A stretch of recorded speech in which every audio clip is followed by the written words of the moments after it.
Why the giraffe don't look like the lion? They don't hunt. It ain't got nothing to do with what you eat.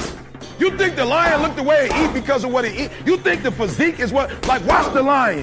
You think that physique is that because of what it eat? It's not. It's the hunt that make it look like that. It's the hunt. Because every time it get up and it go out, it's got to run. Every time it go out, it's got to jump on my man and boom, bring my man to the ground. And I don't know if you watched it or not, but I promise you, whatever they catch, it ain't just letting them eat it. It's a fight going on. And every time it fight, it gets stronger. Every time it fight, it get more ferocious. Every time it fight, it becomes more of what it is.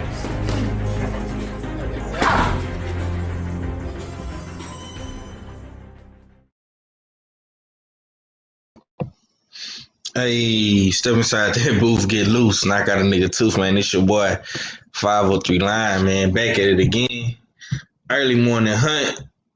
Post-fight pray, man. You know what I'm saying? Shouts out to the almighty LDBC, usual suspects, Houston hard hitters, man. Salute to the chat. Everybody that come through. Leave a comment, man. Smash the like button. And let us know how y'all feeling, man. I got my brother Ag Reacher, a.k.a. the Jab Jamboree. We will be having night court tonight. You know what I'm saying? Y'all tune in. You said 8:30 Eastern Standard Time, right, bro? Nah, 5. Oh, shit, 5. Okay. 5 p.m. Eastern Standard Time. 4 o'clock Central Time. Yeah, okay, cool, man. Okay, cool. That's what's up, man. That's what's up. I see you in the building. Pink Meadows, what's up with it, sister? You know what I'm saying? Salute. Well, yeah, man, let's get right to it, man. You know what I'm saying? First things first, man. Let's address this board, this winners board. First of all, I was the only one that picked Jose Pedraza. Yup. No. You wasn't the only one. What's her name? KG did too. Oh yeah, me and KG. Yeah, me and KG was. You and KG was only two. Yeah, me and KG was the only two to pick Pedraza. And then, do I get double points for the unanimous decision for Shakur? Nah, no. You only get double points when you pick the right round somebody, because it's easy to pick unanimous decisions. Okay. Yeah, you only get double points if it's a draw. If you pick the exact round, you know what I mean? That's when you get double point, because that's harder to determine. You know what I'm saying? You being able to say like an exact round of person. You can't like put it this way. Say if somebody be like, yo, I think he gonna get stopped in the 7th, 8th round. You can't do that. Is it the 7th or is it the 8th round? Do you want double points or not? Because we don't really know if you say 7th, 8th round, what you picking. That's why you got to pick an exact round. Is it 7th or is it 8th? And then if you get that exact round right, of course you deserve double points. Because your crystal ball was working. Okay. Okay. Now, this is my thing. Before we touch on that more, I didn't write nothing down. This is this week only because y'all said the whole scoreboard thing. I still know who everybody picked and all of that, but I didn't write nothing down because Mac is supposed to be coming up with this scoreboard. So I'm like, all right, let everything get into motion, and then I'll keep up with the paper. I still got everything computed in my head as far as last night, though. Like you got it right, and KG got it right as far as the co-main. I give you that one. But 503, you wasn't confident. So I'm not gonna get up and clap my hands for you this time. He wasn't all that confident about Pedraza, and Pedraza could have lost, but I ain't gonna lie. I'm not gonna lie to you. I didn't get confident till I seen what I seen yesterday, and then that's when I text y'all. I was like, man, yeah, you said FYI. I seen it. I was doing something. Yeah. I was running. I think I was running. I was confident then. That's why I was like, nah. When I heard that about old boy, I'm like, nah. I'm gonna stay down. I see you in the building, Dre's fine. I'm gonna stay down with Pedraza. Cause I'm not gonna lie, y'all was starting to sway me a little bit with this kid, man. I'm like, damn. X say he hit like a fucking mule. He always hit hard, bro. I'm not even going front. He always hit hard, but like I said, I gotta give Pedraza credit, man. Matter of fact, let me apologize to Pedraza right now. My fault, Pedraza. I should have put more respect on your name than that. You know what I mean? Because you've been through it. You really have been through it. You really have. You know what I mean? So I'm gonna apologize to Pedraza, you know what I mean, for that. But I had to go with my boy. I had to go with my boy. That's me and my boy Jorge's boy. You know what I mean? What was I supposed to do? I ain't gonna lie, I kind of went with my heart on that one, even though I promised I wouldn't. I went with my heart on that one. Right, and that's normal, bro. We all human. You know what I'm saying? That's but normally, 503. If I ain't had personal ties to the person, I probably would have picked. I would have picked Pedraza. I'm not gonna lie. I mean, that's bro. I mean, that's human nature. That's you know that man personally. So of course you want him to win. This is big opportunity. He fighting on ESPN. He got a good name. So you want him to shine. You know what I'm saying? So that's just like you, for example, bro. You turn pro and you fighting on ESPN Plus. I don't give a damn who you fighting. I'm gonna pick you regardless, cause I know you. See what I'm saying? That's just human nature. You know what I'm saying? So I'm but I had to ride with Pedraza. I'm like, man, something in me was telling me to pick him. But that's another win on the scoreboard.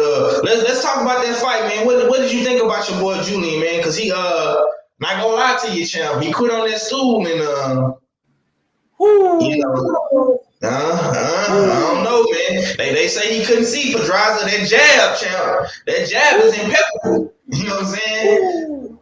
I go for a 503. I gotta give it to you, man. I gotta give it to you. It seemed like your crystal ball been working on these 50-50 fights lately. It seemed like I can't go against my twin, y'all. You know what I mean? I can't go against him. I gotta give it to you, bro. I gotta give it to you. You called that one. You know what I mean? Like I said, we swayed Mac over, and Mac actually went with Pedraza at first. You know what I'm saying? But let me say this though, Pedraza was definitely beatable. Yeah. You know what I mean? Because honestly, I'm saying last night. Oh yeah, last night. Like there was times and moments where Julius he could have got him out of there. Jay could have got him out of there. You know what I'm saying? It's just that I felt like he didn't pace himself good, and I think that time out of the ring, I think it really affected my scratch. I think it really affected him, and ultimately, I can't take nothing away from Pedraza. Pedraza knew that he came in heavier. Pedraza fought. That's how you fight a dude that want to come in heavier. You see how Pedraza fought last night? That's how you fight a dude that want to come in heavier. You use the whole ring because they're gonna get tired before you. Don't forget all that other shit. They're gonna get tired before you. So when people want to talk, oh, I'm bigger than you. Oh, you a small guy and stuff like that. This is what you do to a dude that's bigger than you. Make a miss and go to the body. I promise you, they're gonna turn into a schoolgirl. You do that. Make a miss and go to the body. They ain't gonna be that tough no more when they start huffing and puffing. I don't care who it is. Yep. And that's what happened. My fault. Go ahead, 503. I'm just catching up. I'm just catching up in the chat, man. I see you in the building. Big Money, Ronald Haskins, Felix Nunez. Big Money say I'm pissed off because I didn't see it on Sportsbook. Yeah, man. Felix Nunez say Pedraza a very solid fighter. Loma and Tank win over him. Look better now. Yep. They didn't want it. You want me to keep it real? He was beating Lomachenko's ass though before he got knocked down. As soon as he got knocked down twice, that's when Lomachenko started taking over. But before that, that's why Lomachenko's face was painted like that. And if you go, that was around Christmas. Remember 503? I think we called that fight. You know what I mean? And I remember saying that, like, why Pedraza face look like normal, and then you look at Lomachenko face, it's crazy. You would have thought Pedraza won. Yup. Y'all gotta put some respect on Tank, man. Put some respect on his name. Y'all say he fighting nothing but bums and all that. You gotta put some respect on him. And he beat Pedraza in his prime. You know what I'm saying? This ain't the 140 Pedraza. He beat him. You know what I'm saying, at 130. So put some respect on their name.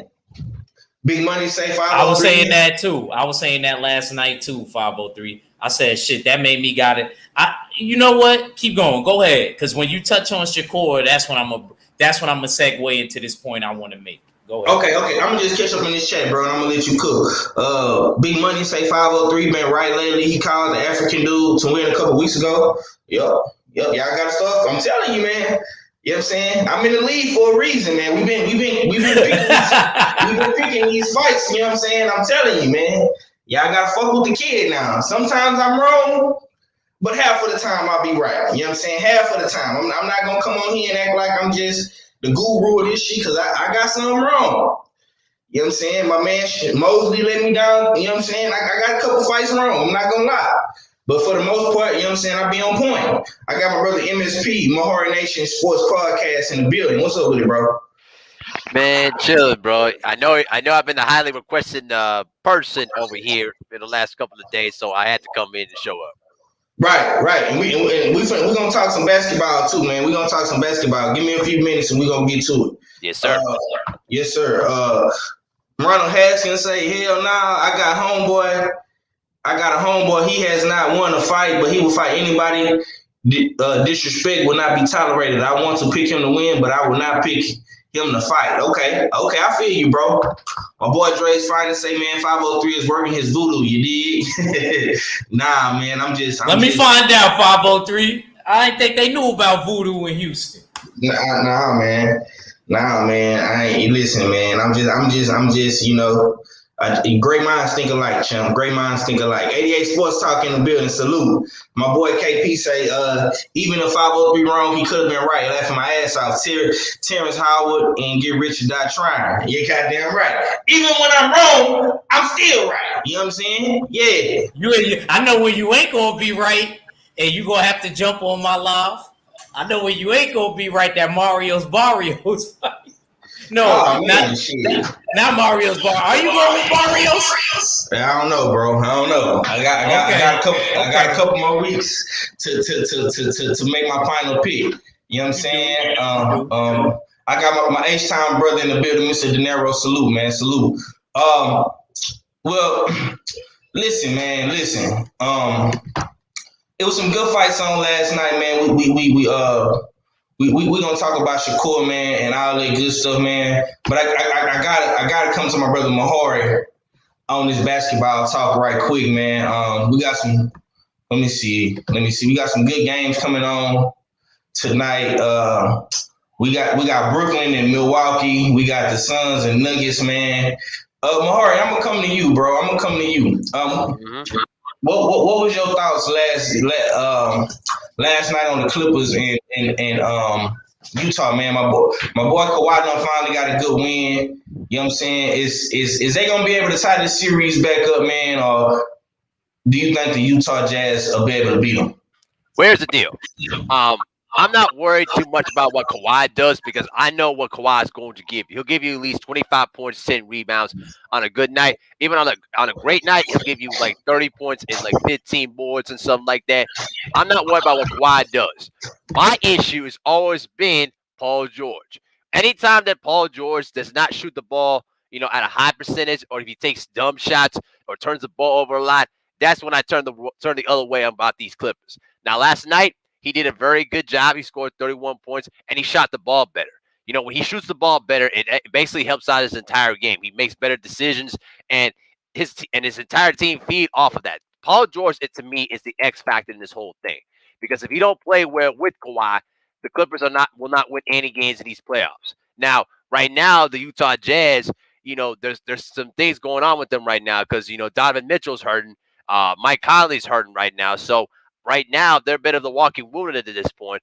But, if the Clippers are going to have a chance to tie it up tomorrow night, they're going to need both of those stars to show up, and they're going to need to hit a high percentage from their threes. Because when I look at the stat total from last night, you're looking at this, though. They shot 52% from three. They made 19 of the 36 from three. And also, when it came down towards the bench, guys off the bench, like Terrence Mann, 7 points. Luke Kennard, 6 points. Patrick Beverley, 7 points. They were doing a good job off the bench. They were contributing, not just playing defense, but they were scoring too. So it's going to be a tight series. I feel like that the Clippers could have a chance to tie it up, but we're going to see what the Jazz are made of. Yes, sir. Yes, sir. Yes, sir, man. 88 Sports Talk say y'all got a boxing tournament. Yeah, man, we got a little pick 'em boxing tournament, man. We gonna need we gonna need y'all participation in that, man.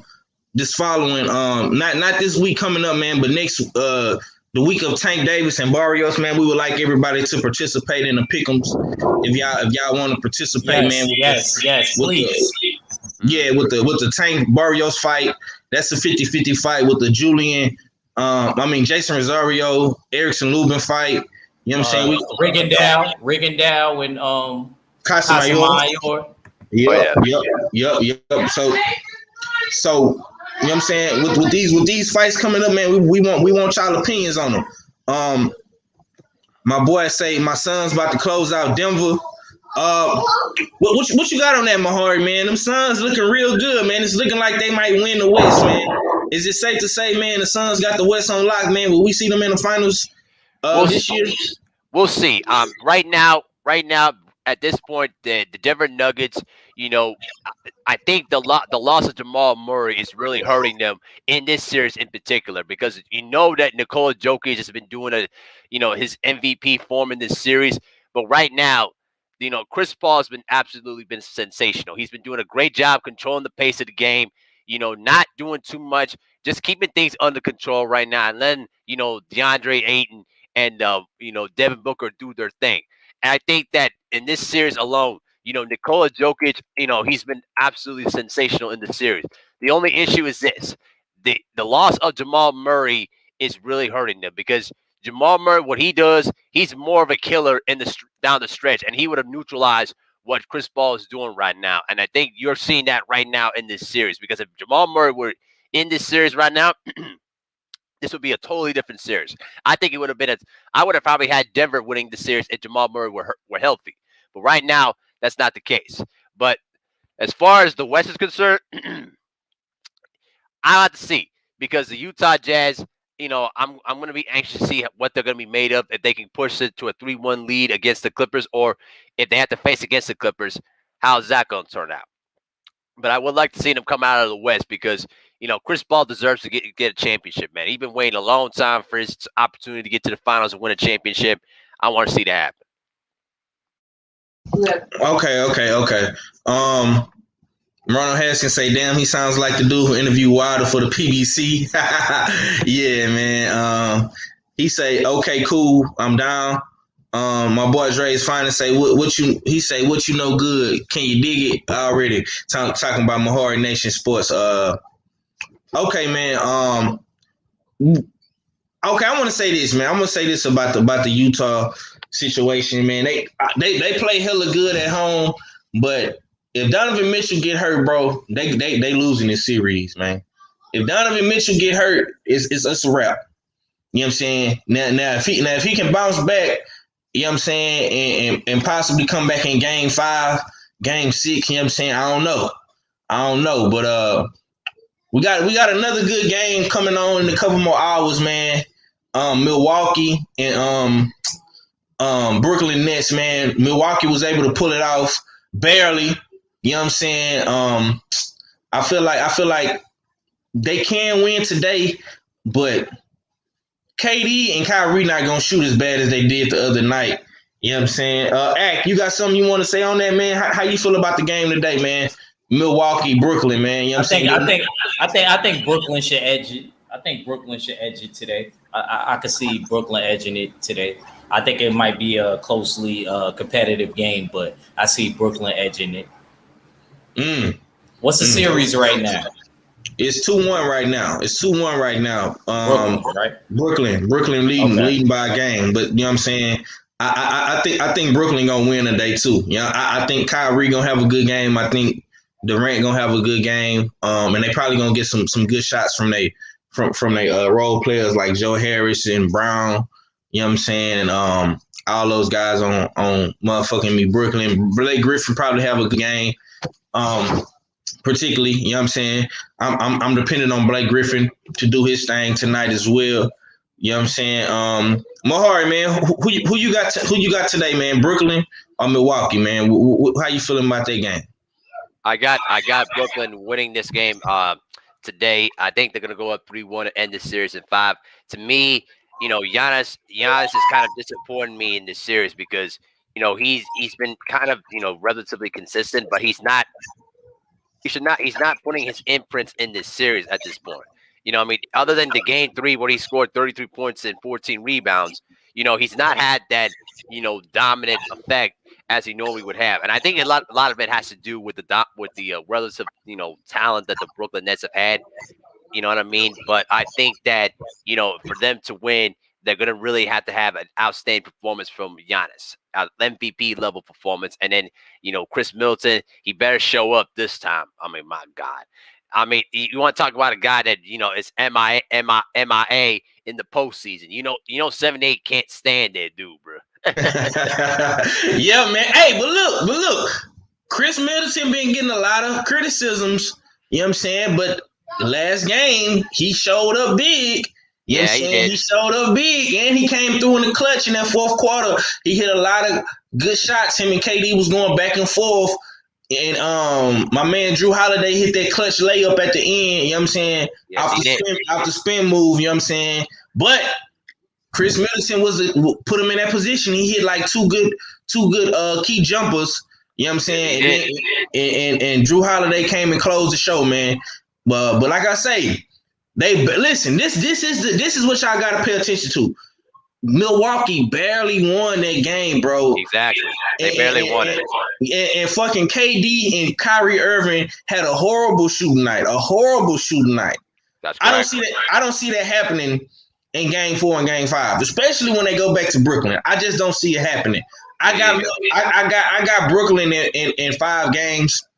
Yep. You know what I'm saying? A gentleman's sweep. I think they got lucky the other night, man. You know what I'm saying? I want Milwaukee to make this competitive, man. But like Mahari say, Giannis, he's just not playing up to his standards, man. Chris Middleton is hella streaky. Drew Holiday ain't really doing too much of nothing. PJ Tucker and all them other guys, them role players on Milwaukee, they really not shooting good, man. You know what I'm saying? Hey, I got one quick thing for Mr. Ackweecher. Can we please put Chris Middleton on trial to get rid of his ass from Milwaukee? Can we put his ass on trial, please? Put his ass on trial. I mean, we can always do basketball night court again. I'm down. Bring LVZ in here, and we need. I'm putting Chris Middleton's ass on trial because that dude, bro. Somebody better put the case on that motherfucker. I'll tell you that. Yeah, man. I see you in the building, Underground Asylum. 88 Sports Talk say Philly got to beat the Hawks. I mean, well, shit. They doing pretty good right now. You know what I'm saying? They just went up 2-1. You know what I'm saying? We got another game in Atlanta. Hopefully tomorrow Atlanta can tie the series back up. I see that particular series going at least six or 7 games, especially if Atlanta is able to win tomorrow. You know what I'm saying? That game could possibly go 6 games if they're able to get a win tomorrow. Now, if they don't get a win and Philly go up 3-1, man, Philly might close them out. I just think Philly is hella experienced. They can't stop Joel Embiid. You know what I'm saying? Doc Rivers is a better experienced coach. No disrespect to Nate McMillan, but I mean Atlanta really not supposed to be here, man. They not supposed to be here. And let's be real, man. No disrespect to my New York people, but you know what I'm saying? I mean, they beat the New York Knicks for crying out loud, man. You know what I'm saying? This is the New York's what? That was their first playoff game in years. You know what I'm saying? They did what they were supposed to do, man, but now you got a real team in front of you. I mean, Ben Simmons is playing good. Tobias Harris is playing good. Joel Embiid is just unstoppable right now. You know what I'm saying? He's taking over. And, I mean, they're doing a better defensively job on Trae Young. I think tomorrow, man, Bogdanovich, Gallinari, all those guys on Atlanta, man, Hunter, all them dudes, man, they're going to have to play extremely well. And they're going to have to give Trae Young some support. Trae Young, man, he's definitely gonna be a problem. You know what I'm saying? He definitely gonna be a problem. You know what I'm saying? I think Atlanta gonna win tomorrow. I'm gonna just say it here right now. I'm riding with Atlanta for tomorrow. To top this series 2-2 and going back to Philly, man. You know what I'm saying? But I think Philly can get them in 6 games. You know what I'm saying? I think when Philly go back, I think Philly gonna win the next two games when they go back to Philly. Mahari, what you got on that, man? How you feeling about this 76ers and Hawks matchup, bro? Well, I had to say, Philadelphia is finally playing as a team that they should have been, leading things through Joel Embiid. And I had to say, salute to Joel Embiid. He's playing through a very painful meniscus injury. People forgetting about this. It's an injury that could tear apart at any time. And he's out there, balling out, being the MVP candidate he was earlier in the year. But Trey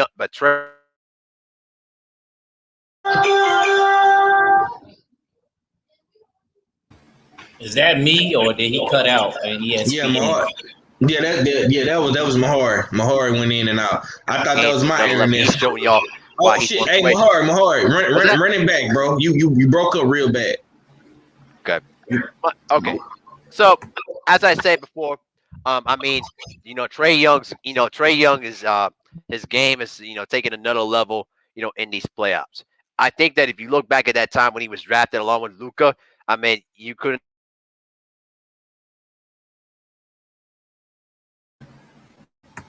say that Trey Young is control. Yeah, Mahar, you breaking up real bad, fam. You breaking up real bad. Come back in, bro. Come in and come back out, bro. Come in and come back out, Mahar, because you breaking up real bad, family. I'm thinking that's me, but that's really you. Yeah, I thought it was me too. Okay, hold on. I thought it was me too. Okay, that was kind of weird. I don't know why my internet been breaking up. Usually it's good. Anyway, back to regular schedule programming. Okay, so what I'm saying is this. I'll just get to the point. I think that the Philadelphia 76ers are going to win, tomorrow. I think they're going to take a 3-1 lead in the series and end the series in 5. I just think that, if Philadelphia decides to show up and run things through Embiid, and not try to do too much with, Ben Simmons and when Tobias Harris, I think they'll be in great shape. I think they'll win the series, in 5 games. I think the Atlanta Hawks are the team of the future. If they continue to keep building on that team and continue to build around Trae Young, they're going to be a really serious threat for years to come. But I think that it's Philadelphia's time. I got them winning Game 4, taking a 3-1 lead back to Philadelphia. Okay, Act, man. Act, I gotta come to you, man. How you feel about this series, man? You know what I'm saying? Cause Atlanta did beat your New York Knicks, unfortunately. You know what I'm saying? My boy Ice Trae the gang came through New York, you know what I'm saying? Through in the Garden and just, he froze the Garden, you know what I'm saying? He you know what I'm saying? He loved Ice Trays everywhere. You know what I'm saying? But it's looking real good for New York. You know what I'm saying? It's looking real good for New York. You know what I'm saying? Y'all still got Brooklyn, and a lot of people is expecting Brooklyn to win the finals and be the champions this year. But what you think about that though, bro? How you feel about Atlanta and Philly, bro? What's your thoughts, Ed? I don't think Atlanta gonna make it through Philly anyway. If Joel Embiid got something to say about it, so I just feel like I feel like personally I could see them taking them out in 5-2, just like Mahari said. Philly. But I do think that the Hawks, I do like how they build it. I see them, and I definitely see the Suns, trying to be a team to compete in the near future. I just don't think they the future. I just don't think the Hawks is the team right now. Maybe in a couple of years, but not now. So I see Philly ultimately taking it. Yeah, man. Yeah. And are we gonna get back to boxing, or we just stay? You and Mahari could just do this. You and Mahari, if y'all gonna talk basketball. Hey, you're doing a great job, bro. Why you gotta keep yourself out of it? Come on, man. Man. Don't be a party pooper. Yeah. I'm just saying. My New York brother fought last night. I'm just saying. Man, listen, man. We showing New York love right now, champ. We gonna get back to the. We not really right now. Because you talked about how Atlanta beat the Knicks. Okay, but hold on, 503. I got this. 503. And you want me to trash on your New York Knicks again? Do you want me to trash him on the fact of how Julius Randle sucked major ass? How Dom Thibodeau once again continued to show how far he is in the postseason? Do you want me to go that again? I'll do a whole live stream on the Bulls if you do that. Oh, I'm gonna go there. I'm gonna go there. And you don't want nobody like it when Act gets scientific with it. I did used to play ball, so I could get scientific. Okay, first of all, I mean? Okay, number one. Okay, number one. How many titles we got? We got 6. To y'all's 2 back in the 70s before we even born. So guess what? Let me tell you something. We still the shit, and y'all New York Knicks fans can kiss my ass. Salute to Sir Charles Oakley, man, because he always. You know what I'm gonna say to that, Mahari, and I'm gonna end it on this. What's that? They were the team of the '90s, just not the team of tomorrow. Hey, man, look, like I said, and I'm gonna say it again. It's looking real good for New York. It's looking real good for New York. Mm-hmm. You know what I'm saying? Brooklyn, the Knicks, man. The Knicks got a lot of momentum to build on. I'm gonna just say this, man. New York sports the whole East Coast sports is just looking good for them right now. I mean, they got basketball. You know what I'm saying? They got boxing. Yes. You know, I'm not even gonna bring up football, but I say boxing, basketball, and of course baseball with the Yankees and stuff like that. So it's New York is always in the conversation. But let's get back to my, you know what I'm saying? Let's get back to boxing. Of course, that's how bread and butter.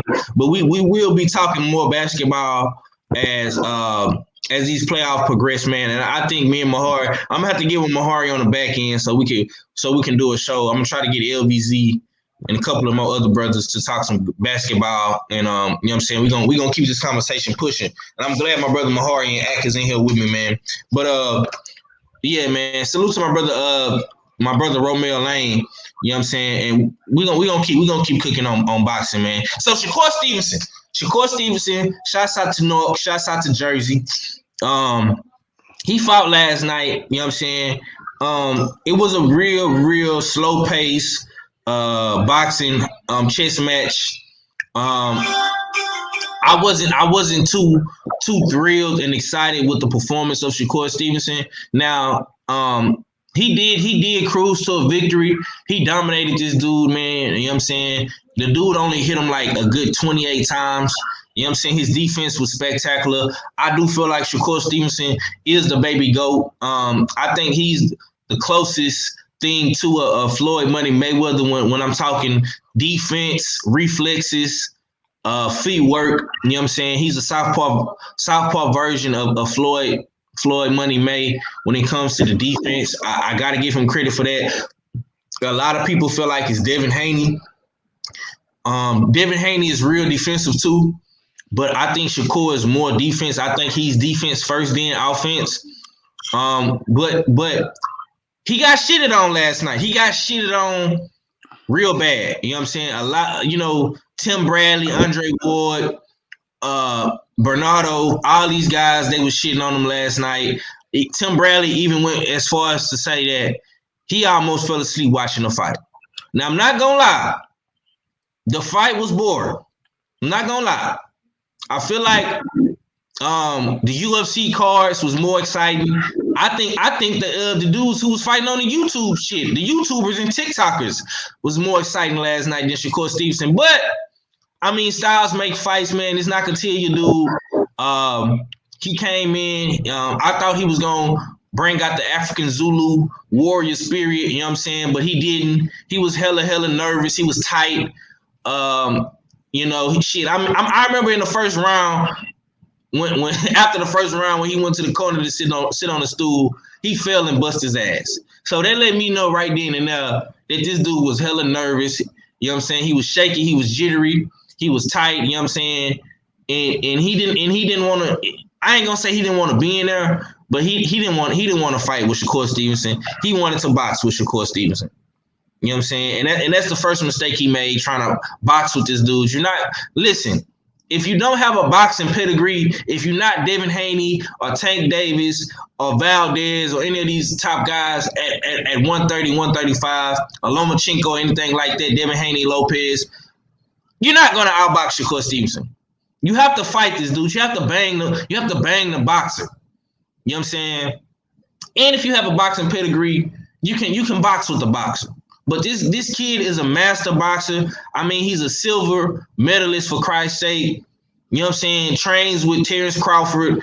And you know, he's a part of the whole team, Bud camp. You know what I'm saying? Got great coaches like Coach K, his grandfather, kid from Jersey. You know what I'm saying? Did his thing.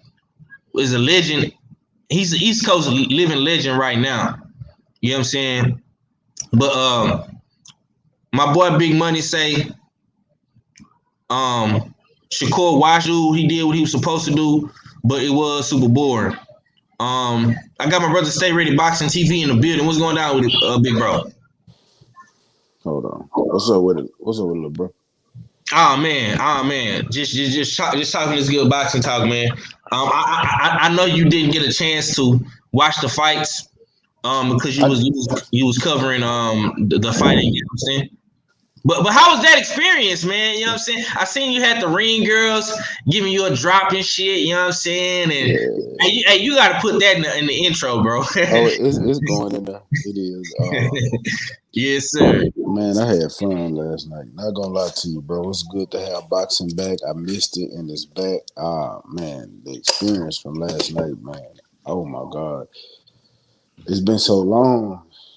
Man, Corona messed boxing all the way up. Even at Forrest last event, the next fight up, it just wasn't all the way where it was supposed to be.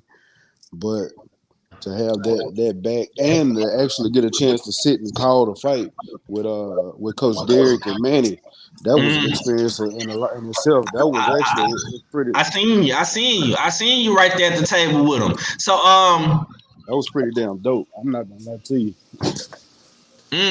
That was a different experience in itself.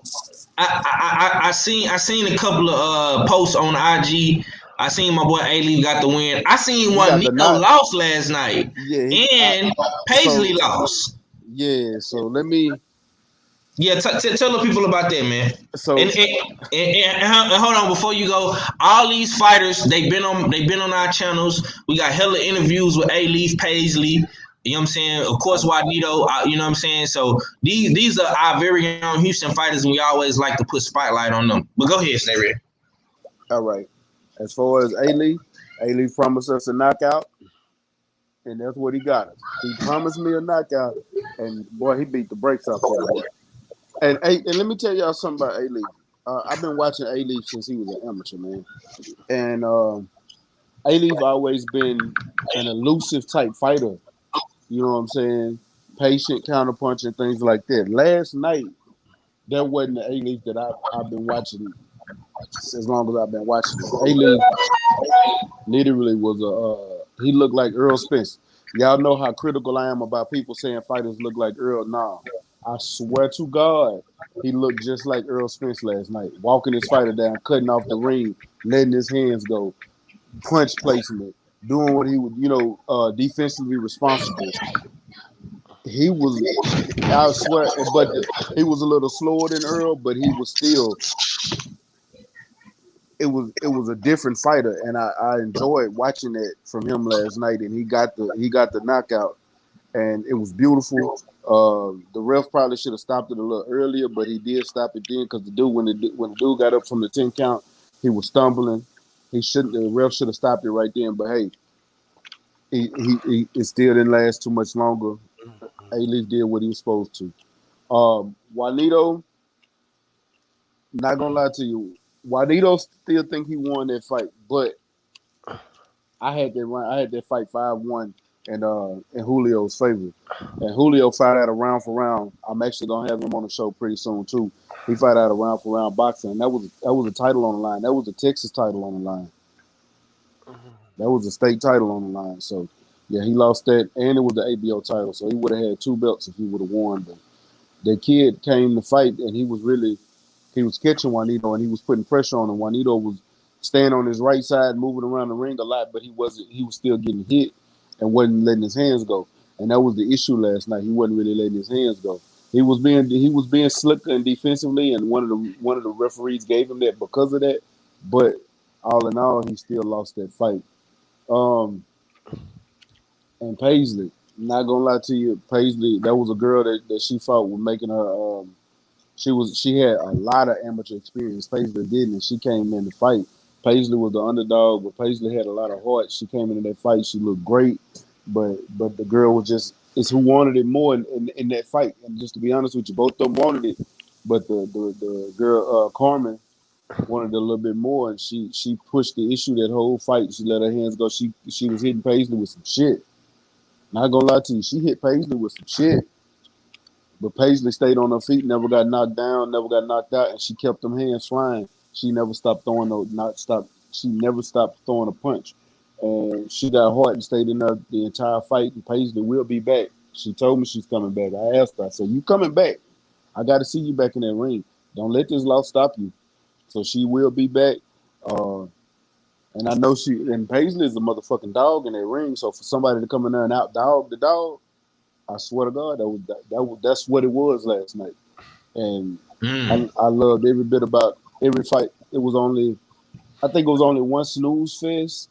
And the only reason it was snooze fest, and shout out to the homie, DeMonte Randall. The only reason it was a snooze fest is because DeMonte got hurt after he knocked the dude down. He overextended his arm and strained his shoulder and couldn't throw a punch. So for the rest of that fight, he was really laying on dude. So he ended up quitting in the corner because he couldn't pick his arm up anymore. So it was kind of useless for him to go out there and just fight with really one arm and couldn't even protect his right side. So he went ahead. He sat that out. I hated for him because he would have won that fight. Like he was beating the brakes off dude. He really just couldn't lift his arm up anymore. Right. But that was really the only one for the rest of the fight. It was an action-packed night. It was amazing. The energy was amazing. It was a sold-out venue for 5,000 people. Yeah, sold out 5,000 tickets. Man, it was so packed in there. I really enjoyed myself, man. And I did get to see some of the fights. Shout out to my homeboy Chris Edwards, man. He fought on ESPN last night, but he got stopped in the second round. But he coming back home to Houston. We get back to the drawing board, champ. I know you're gonna be all right, man. And yes, sir. I seen Xander fight last night. He fights he's one of Forrest fighters. I think I can't remember, but I know he's trained in Houston. And shout out to Troy Isles. Troy, yeah, you got the win in that fight, and you was winning that fight. I don't like the stoppage. I don't care what nobody say. That was an early stoppage. I did not like that. I missed this fight, man. I was trying to. Oh man! As soon as it happened, God, Troy, I don't think it's meant for me to watch you, Troy. As soon as it happened, I sent a message to the group and said that was a bullshit stoppage because it was. I'm sorry. You can't hit a fighter one time and the ref jump between it. I don't know. You gotta. What did the ref see? I didn't see. hey, but listen, man. Troy was punishing that dude. So he was. I get that. He was punishing him. But when he threw, the dude was still a live game, dog. He didn't drop. His head didn't snap back all crazy. It was just a solid punch. But yeah, I think it was a bad stoppage. Well, we gonna get into all this stuff, man. Troy Isley will be back on the show, and he gonna talk about what he got coming up next. You know what I'm saying? All the brothers, him, Lil Dude, Keyshawn, Noami, O'Shea, Tiger Johnson, all these people is going for the gold medals in Tokyo this year. So we're gonna be talking to Troy. I'm gonna try to get some more brothers from Team USA to come on and stuff. And you know what I'm saying? We're gonna be supporting them throughout their journey in the Olympics, man. But let's talk Shakur, man. Let's talk Shakur. I know that's what everybody waiting on. I'm gonna let my brother Act Reach and have it. You know what I'm saying? Because he is from the East Coast tri-state area, Harlem. Shakur right up the street in Jersey. What was your thoughts on the fight, Act, man? Talk to me about the fight, bro. Shakur is getting a lot of criticism for this fight, man. Like I say, he was heavily criticized from his peers at Top Rank. Like I say, Tim Bradley said that he was finna fall asleep on live TV. You know what I'm saying? So how you feel about that, man? And what do you want to see next from Shakur Stevnson, champ? You on mute, Act. Well, I'm gonna say, hold on, let me try to turn it down. I'm gonna just say this. I think Shakur, you know what I mean, his distance deception, his range of distance and stuff like that is impeccable. I think he got that number one. And then again, see, I can't really. It's hard for me to say that, y'all, because I can't say he's number one. He's one of the number one. Let me take that back. He's one of the number one at distance deception. And I'm going to get into my reasons why. I feel like there's a person that's better than him at distance deception and at fighting taller fighters. Because this is what I've been waiting to see. And I'm glad 503 came to me first, because I don't know if y'all remember, maybe about a year and a half ago, when Teofimo for Masayoshi Nagatani and Devin for Santiago, I was saying, damn, I want to see Shakur fight somebody tall. I never seen him pro-wise fight somebody tall. Mm-hmm. And don't get me wrong, even though it wasn't a sloppy performance or anything like that, you got Andre Ward, bro, telling you should press down on the gas more. They really wasn't lying to him. It was constructive criticism. Like, you had enough power to hurt him and put him down. You just should have you should have put more. That's the only thing my takeaway from Shakur. See how I say no one fighter is perfect? Shakur don't be trying to like take them risks. You can't compare him to Floyd Mayweather. People need to stop, because Floyd fought better dudes at their stage right now. To keep it real, you got to keep it all the way real. Floyd fought Chigarito, Gennaro Hernandez. You know what I mean? Way better fighter than anybody Shakur fought. He fought homeboy Chico, Diego Corrales. You know what I'm saying? All around this time that they trying to compare him. Yeah, Floyd got hit more, but Floyd had way more power than Shakur. You know what I mean? At 130 and 126. I'm not saying Shakur don't got no power. I just think that he got to get out of that mind frame of just boxing, because I do agree with Tim Bradley and even old type of trainers. They would tell you, if you got a chance to get the personality, step on the gas, get out of there. Now, the point that I wanted to make about the distance deception and all of that, I say out of all of them, if y'all want to compare all the four horsemen, the person that's the best at fighting taller fighters in the distance deception is Tank, hands down. Now, if y'all want to say, oh, Tank is older, I won't be mad at y'all, because Tank is they senior by a few years. Tank about to be 27. You know what I'm saying? So I guess y'all could throw that in there. Yeah, he's older, he got more experience and stuff like that. But hands down, out of them, the dude at fighting taller fighters is Tank. Hands down. And you could kind of tell that Tank always had to fight taller dudes. And I could kind of tell, like, Devin and not getting at Shakur too much. Like I said, it was still a clean performance. But this is where I got to give Devin credit. See how everybody was getting at Devin? At least Devin tried to knock what's the name out. He tried to put it all on the line. Linares, yeah, I couldn't think right now. He tried to knock Linares out, even though y'all tried to get at Devin. Shakur didn't really press on the gas. So, like I said, there's a negative and there's a positive to each fighter that you like, or if you like both of them. It's going to be a negative and a positive to both of them. I'm just pointing out the negatives and the positives to everything. Yeah, he got the distance control. He got the defense. He's number one defensively, though. I agree with that. Shakur is number one defensively. I'm not taking that from him. He is number one defensively, hands down. But when it comes to fighting taller fighters and the distance deception, I'm gonna give that to Tank. I gotta give that to Tank. And that right there kind of made me be like, yo, maybe I haven't been giving Tank enough credit after watching that last night. And then I went back and watched the Santiago and the Nagatani fight with T.O. and Devin. So that I got to give Tank more credit. My fault, Tank, for me not giving you more credit than you deserve, because you definitely, I feel like you would have got that African dude out of there. Personally, honestly. Facts. He would have. Matter of fact, they was telling Core. They said, "Come on, Core. It's some real East Coast shit, y'all." They said, "Come on, Core. Finish your plate. Finish your plate. Finish your plate. Come on, Core. You know how we say in the boxing ring, finish your food. Finish your food." They said, "Come on, Core. Finish your plate. Eat up. Eat up." You hear all his peoples in the background. Eat up. Like, you know what I'm saying, bro? But like I said, no one fight is going to be perfect. You know what I mean? But it was definitely a good performance, good technical performance by Shakur. It may not have been exciting. You got Timothy Bradley and you got Andre Ward. You got Andre Ward telling you press down on the gas. I can understand Timothy Bradley. He will put it all on the line in some fights. But you got Andre Ward telling you press down on the gas.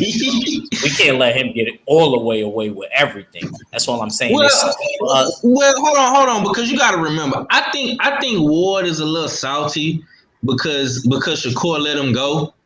Nah. I don't think it's that. I don't think Ward was coming from a hating place. Trust me, I know when Ward is coming from a hating place, because Ward, he constantly talks about the shit. He didn't constantly say that. He brought that shit up one time. If anything, Timothy Bradley stayed on his case. Yeah. You know what I mean? Because I watched it with the volume up. You know what I'm saying? So my whole thing was, you know what I mean? I seen you had the power to do them. You're going to be too careful when you fighting Tank and T.O. and Jamal Heron and all of them. I think Jamal Heron got better chance in the fight than people thought. I still got Shakur, of course. But I think Jamal Heron definitely, you can't count him all the way out after watching. And Jamal Heron is taller too. I ain't going to lie. If the motherfucker would have just blew him out of the water fighting the taller fighter, which I knew he wouldn't, and I told people that way before, like, I got to see them fight a taller person. When I see them fight a taller person, that'll show me a lot. And I see him fight a taller person. And I ain't going to lie, he didn't look like he was catapulted among all of his peers like that against the taller fighter. He looked just a little bit better than the other dudes that fought the tall. And I'm not going to automatically give him that over T.O. because the person that T.O. fought is better. Both of the opponents that him and Devin fought that was taller. And we all know that. Nagatani is way better than Natalia. He is, bro. He got to win over Felix Verdejo. And he fought Lomachenko.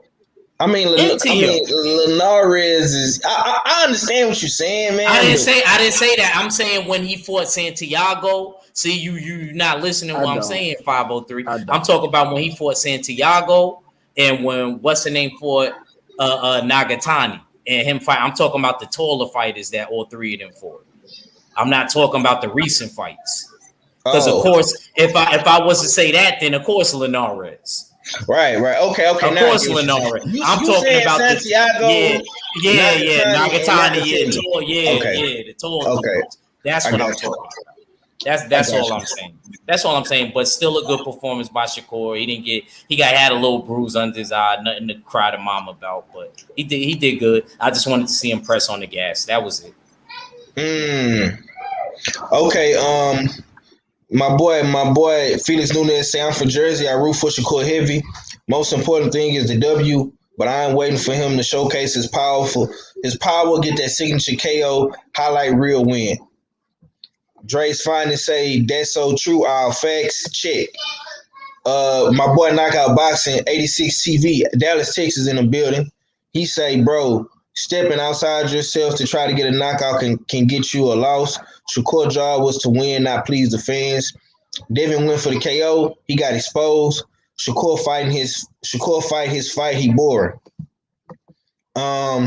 Knockout boxing says certain fighters will be criticized no matter how they fight, and that's true. That's true. Okay, my boy Dre Fine is talking to Tay Tay. Okay, Mahari, did you get a chance to watch Shakur Stevenson fight last night, man? Actually, I did. After the Clippers and Jazz game, concluded, I decided, hey, I'll just pop the channel to ESPN, and I saw the fight. I only missed the first round, but it didn't matter much at all. But okay, how did you feel about the fight, bro? Okay, I felt like the Tatakani, African dude, whatever, he was just trying to survive. That's all he was trying to do the whole night. He was just trying to survive. He wasn't throwing, punches to try to hurt Stevnson. He was just out there trying to think he can outbox Shakur Stevnson, and he couldn't do that. And also another thing, could somebody tell the fucking referee how a southpaw and an orthodox fight, turns out when the feet tangled up and stuff like that? Mahari, facts, bro. I forgot about that. I forgot to bring that up when I was going. That's a fact. Go ahead. Go. Yeah, man. Because the thing is, though, bro, like these things are gonna happen when an orthodox fighter faces a southpaw fighter. They feet tangle with each other, and then there was a point in the fight where, like, hey, I'm gonna take some points away if you keep tangling your feet. Like, man, have you even watched a damn boxing match before? You dumb fuck. You know what I mean?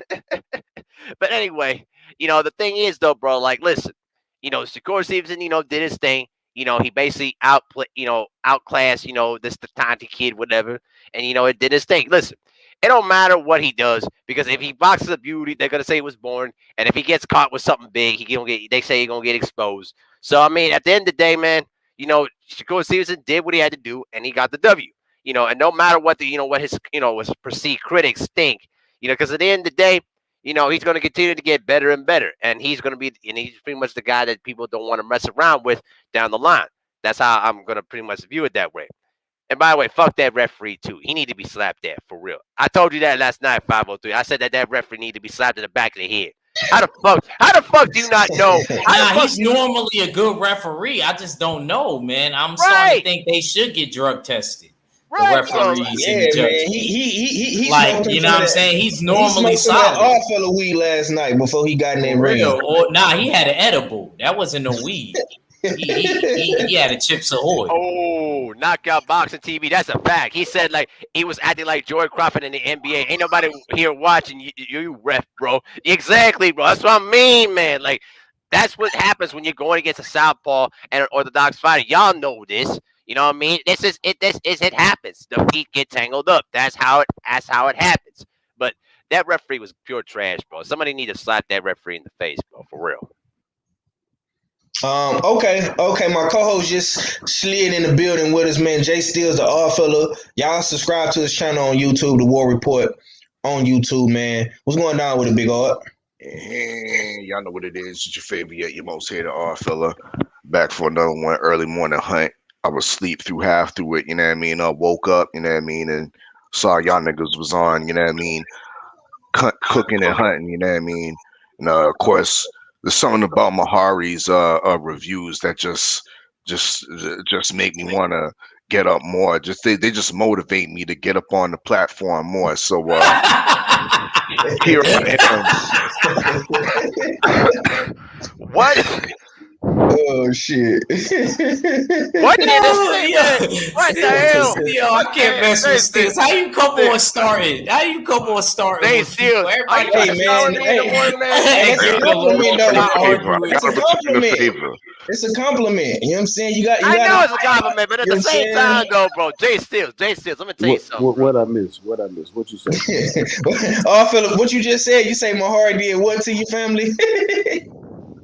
I mean, he motivated me. He motivated me to get up on the panel, you know what I mean? Because I was asleep, you know what I mean? But now I'm woke, you know what I mean? Now I'm woke, you know what I mean? To bring some balance. Bring some balance to this panel. Bring some balance to this panel, you know what I mean? Man, I'm hearing a lot of I think the criticism's fair.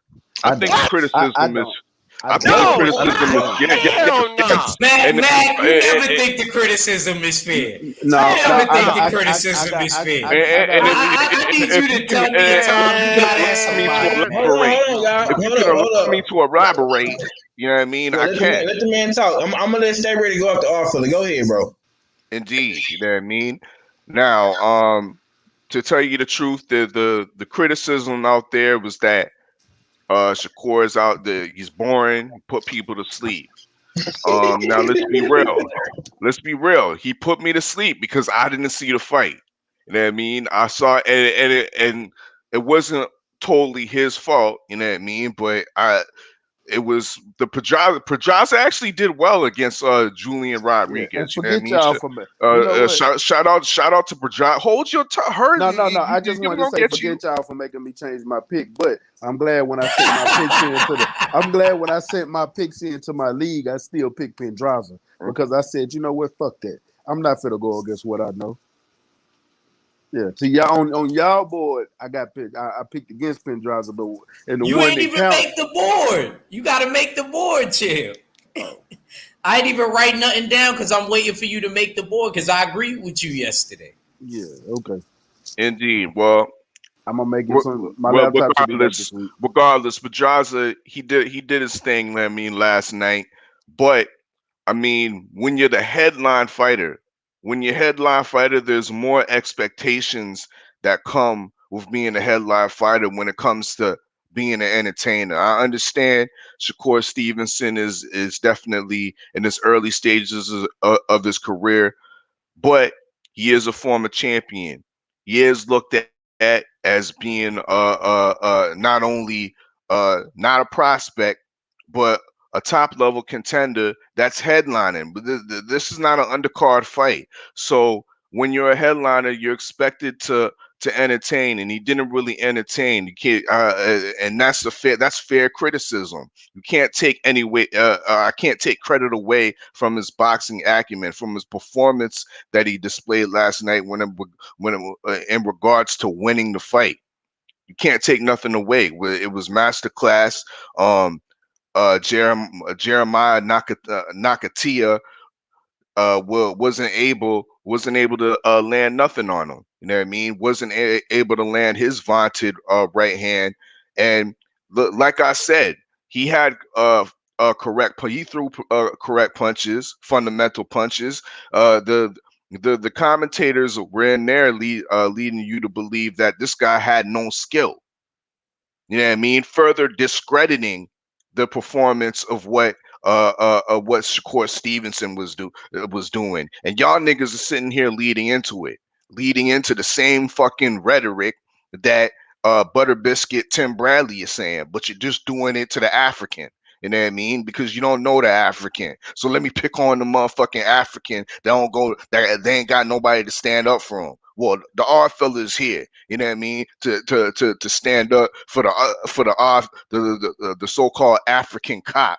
You know what I mean? That need to get beat down. Well, if he got the cop got beat, but niggas was expecting the beat down. Let's be real. There's more criticism with that. You know what I mean? When you got that, when you talking spicy about, you know what I mean, taking out a cop, which there ain't nothing wrong with this nigga being a cop in his home country. The nigga has gainful employment. You know what I mean? And niggas is coming at him like, yo, there's something wrong with that. Well, then take this cop out.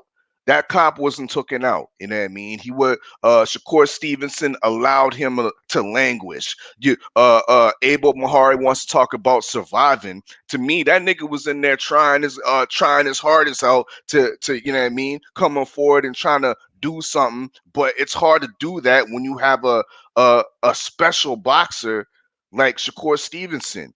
You know what I mean? You're not going to throw the same amount of punches you are when you're afraid to get you're concerned and fearing for that counter shot, because you see that's what majority of the fight. That's what Shakur Stevenson was doing. He was waiting to unload the counter, waiting for Jeremiah Nakatia to make mistakes and capitalize with the counter. But and he was effectively doing that. He landed a knockdown, counter check left hook, in one round, but we need more follow-up. We need to Check see right. more Check right. He a lefty. excuse me. Yeah, thank you. Check right hook, but we need to see more of a follow-up. We need to see Shakur Stevenson unload a little bit more, open up the artillery at the later end, at the end of the fight, when you know you got the master class. So let's see you take this guy out. Let's see the Mayweather versus Justin Juco, who had the same type of attributes. You know what I mean? Tall, lanky African with a great, you know what I mean, with a great right hand. We saw the breakdown of Justin Juco, and then we saw Mayweather get rid of Justin Juco in the later rounds. Some of us were expecting that. That's where the criticism lies. Other than that, it was a masterclass of performance. And when these are the that are good seasoning for Shakur Stevenson, and even that this wasn't the most exciting fight, I think this was a great fight in preparation for Jamel Herring, who's also a 5'10", 5'11", 130 pounder. You know what I mean? So yes, not the most exciting fight, but great preparation for his career for the future. That's my take. All right. 88 Sports Talk say Southpaw versus Orthodox. The feet will get tangled, shaking my head. That ref was on some bullshit. Lewis Hidden in the building. Salute to you, big bro. Mahar Nation says this dude smoking. Yeah. You know what I'm saying? My Damn boy right. Yeah, you Valentine. damn right. I'm smoking hot, nigga. You should try to get like me. Try to get like me. Take notes, nigga. No, Ninja. I'm not taking no notes from there. I'm good. Clean as a whistle. That's what I do. And by the way, your criticism is bullshit. But I'm gonna let Stay Ready cook because I gotta let him cook. Yeah. Let's stay ready. Have it.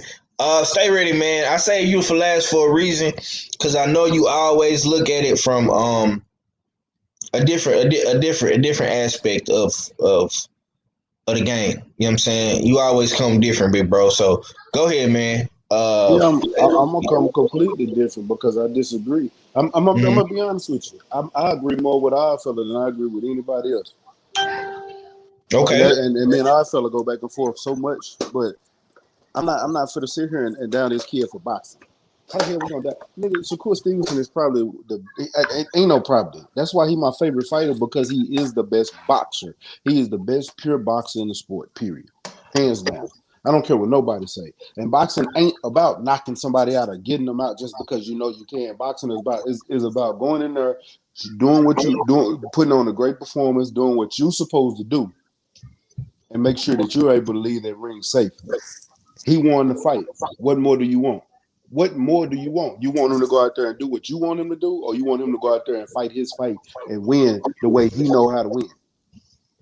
He can't go out there and do what you want to do. You know why? Because he's not you. He's not Timothy Bradley. He's not Andre Ward. And Andre Ward is the last person to talk about somebody going out there and playing safe, because he did it a whole lot, especially against Kovalev. That's why the whole world thought he lost that first fight.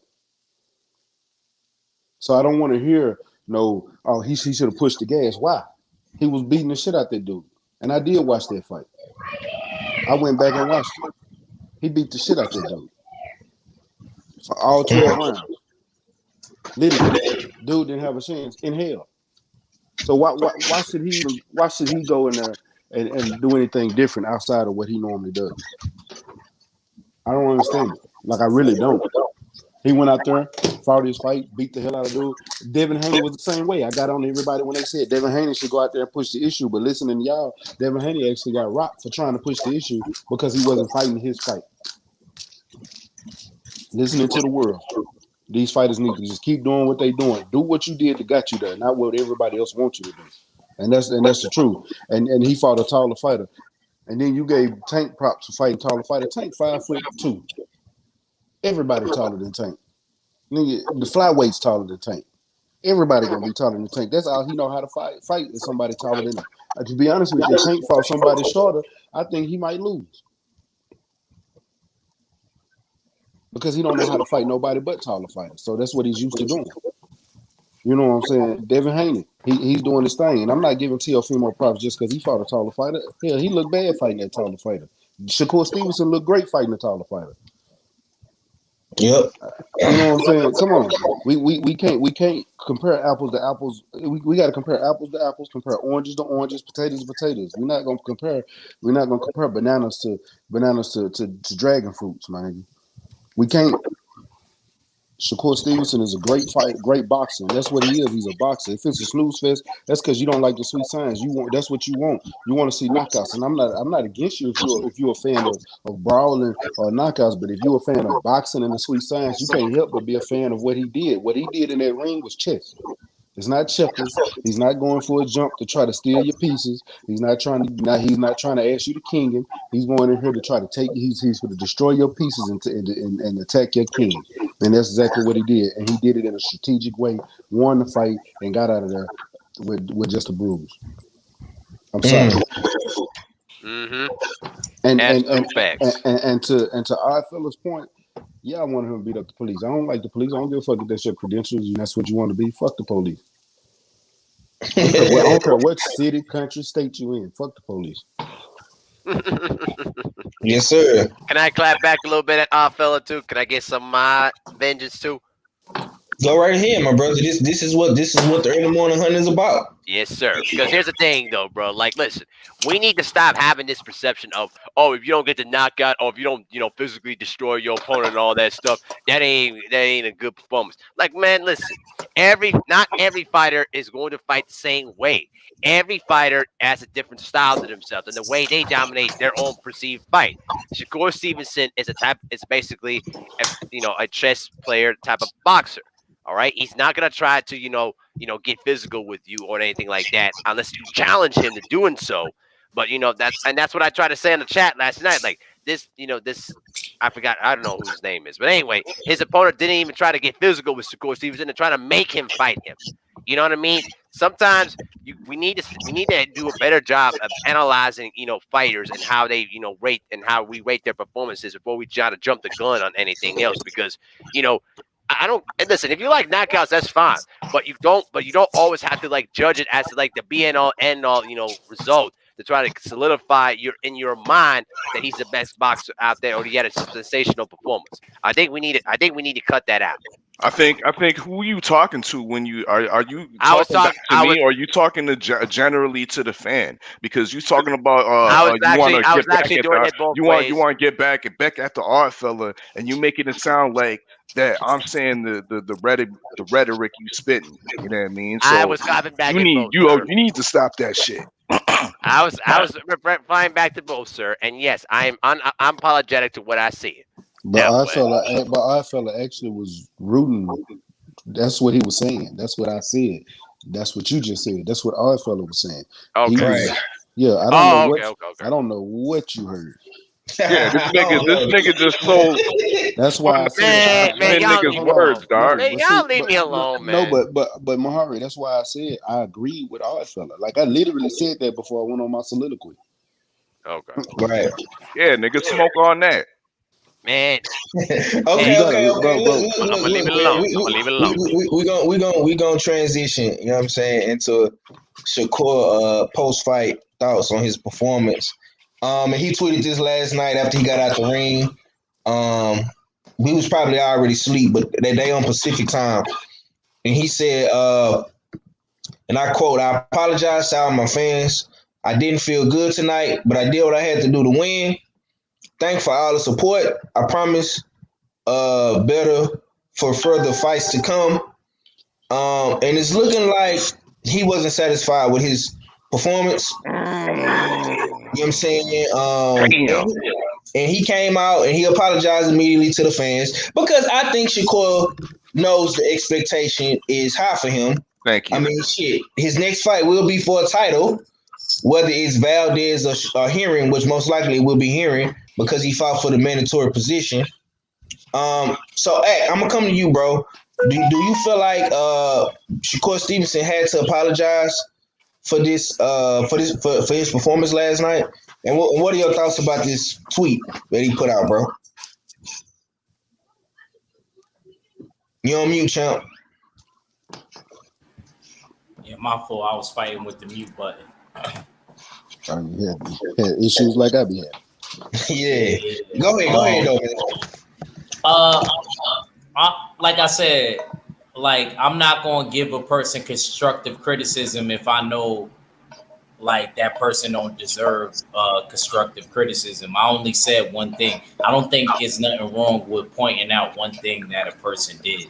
Like we can't have this mentality like nobody's above criticism. That's what I feel like we kind of pitching.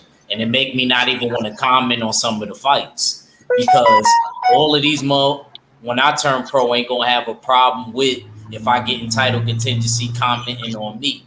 So I'm going to always say what I got to say if a person don't, look great. So that goes for everybody in the chat and to all my brothers on the panel. Because ain't none of them in the boxing world near and around my weight class going to be defending me. So I'm letting y'all know y'all can take it how y'all want to take it. You know what I'm saying? Real talk. You know what I'm saying? I ain't trying to make friends with none of these guys. Oh, I get it. You know what I'm saying? And like I said, he didn't look all that godly to me, like everybody making him out to be. You know what I'm saying? That's all I'm saying. And he knew that himself because he's getting at his damn self. If you getting at yourself, can't nobody defend you. I don't give a damn what nobody said. If he's getting at his fucking self, how could you defend him? He's apologizing because he know that he could have did better. That's what I mean about giving me maximum effort. If I know a motherfucker didn't give me maximum effort and I knew him since the amateurs, probably a little bit better than all of y'all, you know what I mean? I wouldn't, like, I know what he could do. I know he wasn't giving maximum effort. And Timothy Bradley and Andre Ward was not hating. These is dudes that weren't knockout artists, and they said they just wanted a little bit more. I think if Shakur would have knocked him down 3 or 4 times, nobody would have been complaining. Don't get me wrong. Like I said, when it comes to defense, I can't say nothing bad about him. Nothing bad at all. That's what we want you to be at. But that offense and that defense got to be kind of even because I know every fighter isn't the same. I agree with what Mahari said on that. I do got to agree with him on that. So you can't expect every person to come out there and blow somebody out the water like a tank. But it damn sure help your case in boxing night court. It damn sure help your case in boxing night court and for the judge. My whole thing is this, bro. You had the power to knock him out. I think that's where the criticism came at. Like we seen it. He knocked him down with the check right hook. You know what I mean? Every time he even touched him with the straight left hand, I felt like he would wobble and his legs wouldn't really be under them. It's just a certain time. You got to be, when we talk about the perfect fighter and the perfect boxer, the reason why Devin went out there and tried to knock him out, and yeah, just like y'all said in the chat that he got a little rattled, at least Devin tried, though. I'm not going to lie. And he's doing that not just for himself. He's doing that for the fans. So when people say that he wasn't trying to be defensively sound and he just went out there and didn't box to what he wanted to do or whatever and didn't stick to the game plan and he got clipped. Nah, I don't agree with that. It wasn't that he didn't stick with the game plan. That's what he wanted to do. Every fight is different. Linares could have been making him fight like that. Y'all could have been thinking that y'all would have went in there against Linares and thinking y'all would have been outboxing all day, but Linares wouldn't have let you do that. Because his presence. My whole thing is this, bro. At least give us 110%. I'm not saying that you got to go out there and knock everybody out. I seen Shakur knock people out and break them down methodically. I'm just saying my measuring stick was when he fought a taller fighter. Yeah, he boxed cleanly and it looked beautiful. And like I said, I'm not the type of person that you necessarily need a knockout for. But when you're talking heavy, in the buildups and stuff like that, like you go and get a knockout, you can't be mad when people criticize you. So shout out to Shakur for being a man and apologizing. He know he didn't give us maximum effort, and we wanted that. It was still a great performance, my brother. It was still a great performance. You still top notch. I'm not taking nothing away from you. You'll still beat a lot of dudes. I just can't see you being that timid against a Tank Davis. against a Teofimo Lopez. Yeah, people could say Tio did worse against Takanagi, but he gave the motherfucker a brain bleed. So he punching hard. You can't just be tapping a nigga and give him a brain bleed. I got a neurologist. So this is what I'm saying. And he had a harder, I don't care what nobody says, Nagatani is better than both of them taller fighters the other dudes fought. He's more proven. It's not a theory, it's a fact. Look at BoxRec. So my whole thing is this. If we're going to do that, we got to compare the actual opponents too. I'm not even trying to defend Tio, but his opponent was better. I'm just being honest. Nagatani is better. So do you think do you think the apology was validated, or do you think he shouldn't have said nothing? I know. If anything, I think he shouldn't have said nothing during the build-up. He shouldn't have been talking that heavy during the build-up. You know what I mean? Like it was going to be a knockout, but he still did a great job. I'm not saying that he didn't do a good job. He did a good job against a tall fighter. Tank is just better at fighting taller fighters, but Mac did have one good point that I'm gonna say that he brought up. If Tank fought somebody shorter, we don't really know because he's so used to fighting taller fighters. But still, I got to give him credit. You know, because people always put out there, and in the boxing world, they always say, oh, what he going to do when he fight a taller dude? When he fight a taller, and I done heard my brothers on the panel say that too. You know what I mean? To other boxers. So we're not going to sit here and dismiss the fact that Tank is good at fighting taller fighters. You know what I mean? Tank is the best at fighting taller fighters. It's no argument. I agree. I agree with you on the taller fighters, but I get what you're saying. And don't get it wrong. You know I criticize fighters too. I criticize my own fighters all the time. Hell, I gave Virgil Ortiz one of the biggest criticisms over everybody. My fighters. Don't think on it. Don't think. Damn, stay ready. You breaking up, family. We always criticize the boxer when the boxer boxes. Every time. We criticize. Well, I didn't. I don't. But for the most part, that's what the world does. When a boxer actually goes out there and boxes, we criticize the boxer. You know what I'm saying? And I think that's where I think we get skewed and our criticism is unwarranted. Like, don't get it wrong. I'm always down for good criticism when it's warranted, but why we always criticize the boxer for boxing? That's my problem. Nah, they criticizing Devin for going on the inside. Ain't nobody ever and not fighting his fight. That's what I just brought up. Whether you talking shit or not, you still criticizing the boxer for boxing. He's not a brawler that's boxing. He's a boxer that's boxing. He's not the fighter or the knockout artist that's boxing. We're not criticizing him for boxing. We criticize the boxer for boxing. Devin. Okay, stay ready.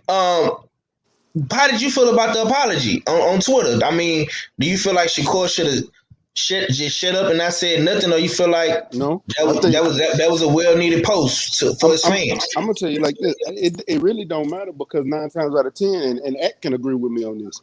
The fighter and the coach is more critical of the performance than the fans are. Yep. So when he comes out there and gives an apology, he's just really assessing his own performance, which he's going to be criticized. He's going to, even if he go out there and have an amazing performance, he's probably going to go watch that fight and look, damn, I should have moved my foot there and there, or I should have, he was open right there, I should have threw this punch and not this punch, or I should have doubled up my jab here and then came back with something here. He's going to look at everything and criticize himself. So if he felt like he did bad, I'm not going to be mad at him for feeling like he did bad, because a fighter at the end of the day is going to criticize themselves. So is the coach. Yup, Mac is completely right. I can't disagree with him on that at all. And that's how I know that you're going to come back and do better. That's how I know you're going to come back and do better. It's nothing wrong with criticizing yourself. It's great, then greater. Got it? Yep. Okay. But let me go to Mahari. Mahari, man, how do you feel about this apology, man? Shakur Stevnson said he apologized to his fans, man. He said thank you for all the support. He did what he had to do to win. He said he promised better for further fights to come. And he finna lock back in, man. He said he locking back in, man. What's your thoughts on this post, man? I don't like it at all, to be honest with you. Because because here's the thing. Like, what do you need to apologize for if you're basically you're doing what you gotta do to win the fight? You know what I mean? Like, listen, I get it again, it goes back to my original point. I'm tired of people always talking about, if you don't get a knockout or if you don't physically dominate and make him quit none, ain't no impressive performance. I'm tired of that, bro. Like, listen, if you want to knock out, that's fine. I mean, if you didn't get it, you didn't get it. But at the end of the day, he did what he got to do to win the fight. And I'm not going to knock him down for that because he's a master boxer. That's what he does very well out of anybody else in boxing at this point. And so I don't like the apology at all. I think he just not said nothing. I think he just said, Dave, thank you for your support. Get ready because you're going to love you're going to basically, you're gonna enjoy the next fight, whatever, that kind of thing. That's what I would have done. But him doing that, it shows me, something about him that he wants to be an exciting fight or whatever. But listen, just do what you do best. Do what you do. You know what I mean? And stop trying to please people that basically are just wanting to see you fail. That's all there is to it, though, bro. At the end of the day, they don't respect you anyway because of who you are and what your skin color is. So what's the point? Do what you do best. You can keep improving your craft. And, if they respect you, they respect you. If they don't, they don't. So be it. All right. Big R fella, it's on you, man. How you feel about this post, man? My man came out immediately apologizing to the fans. Say he didn't feel good about tonight. You know what I'm saying? He appreciate everybody watching and supporting, but he said he's gonna be better for further fights to come, man. Is this validated with the performance, man? How do you feel about it, man? Shakur should have just shut the fuck up and enjoyed his night, or do you feel like this was needed? Shakur gave us a masterclass performance inside the ring, and now he's showing us the masterclass performance outside of the ring. This was absolutely needed for the fan base, the part of the fan base that are ignorant to the fact that he masterclassed a contender, a high-level contender, that this fight was essentially a eliminator for a title shot, and we have to respect those opponents. And he went in there and masterclassed that opponent. So he had to address the fan base that just wanted the blood and guts, that just wanted the excitement, and he addressed them in a way that he understood that they wanted to see more excitement, so he apologized for that. But I think that you know what I mean, in itself, it's very mature and it's very professional, because he got ahead of the cart, so to speak, and before the real criticism start pouring out, he addressed the issues to his fan base to let them know that, yeah, I see what y'all are saying, but continue to ride with me, because the excitement is coming and we gonna get better down the road. I think that was most necessary and totally validated. You know what I mean? Especially to what Stay Ready was saying.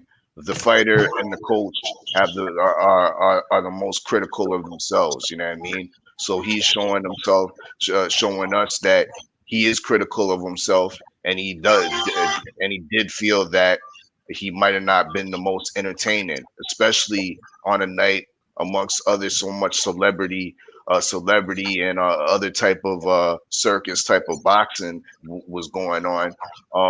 That might have been to the casual fan might have been more entertaining. I think it was all well and validated for him to apologize for his lack of excitement in that fight. Okay. Well, I'm gonna say this. I see you in the building, D Hodges. Let me read Felix Nunez's comment. He says, "I don't think he needs to apologize for winning. Shakur stated to be the next big thing in boxing. I'm sure he feels the pressure to get KOs. And listen, man, listen. This is boxing. This is the entertainment game. This is the hurt business. At the end of the day, man, it's a very, very oxymoron. It's very, very cliche. You know what I'm saying? And I'm gonna just keep it real. Us as fight fans, everybody on this panel, everybody on this chat, everybody in these boxing communities, these boxing groups, the internet, social media, bro, we never satisfied. You know what I'm saying? Because case in point, Devin Haney goes out and bangs with the banger. He throws hella combinations, gets caught, gets rocked. And people criticize Dev and say Dev got exposed. Dev ain't this, Dev ain't that. But in the fight before that, when he fought Gamboa, pitched the shit out, they say Dev boring, Dev don't do this, Dev don't do that, he not exciting, he overrated, blah, blah, blah, blah.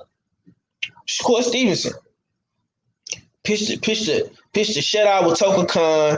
You know what I'm saying? The fight before that, got the stoppage, looked hella good on ESPN, all that good shit. You know what I'm saying? They say he don't fight nobody.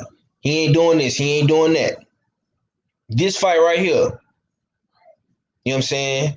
He fights, gets a dominating win, outboxes him, and even myself too included. I didn't like Shakur Stevenson's performance. I didn't. You know what I'm saying? I wanted to see a little bit more combination punching. I feel like he could have stepped on the gas a little bit more. He didn't have to step on the gas completely. You know what I'm saying? But I wasn't mad because he cruised to a victory. He did what he was supposed to do, which was win and get ready for his next fight with Heron and not take him a lot of damage. But at the same time, it's never enough. It's never enough, man. We have to learn to take the good with the bad when it comes to this. Sometimes these dudes will put on good performances, and we got to appreciate greatness when we see it in the ring. You know what I'm saying? Sometimes these dudes will win some rounds and cruise to the decision win. Or they'll pitch a shutout and dominate every round, every minute of the fight. That's still greatness. That's still a win. You know what I'm saying?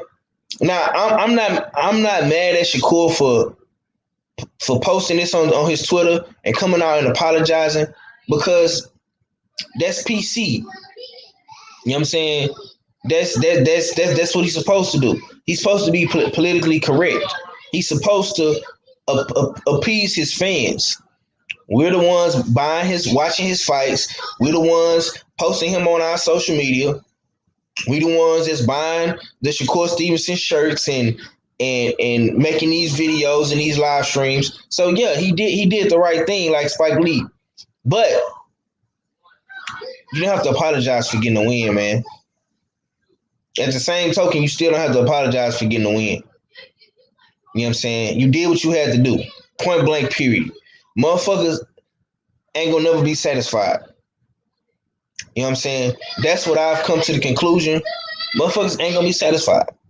Because we got a lot of good fights coming up, man, and motherfuckers still ain't satisfied. A lot of good fights coming, man. Like I say, we got Pacquiao, Spence, Wilder Fury 3, Tank Davis versus Barrios. You know what I'm saying? Jamel Charlo versus Castanos. Regan Diao versus Casamayor. Schoolboy Steph versus Figueroa. I was just about to say that.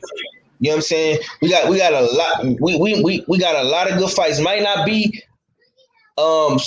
every fucking best fight in boxing, but we still got a lot of good fights to see. You know what I'm saying? My brother D Hodges say Haney and Core get no credit.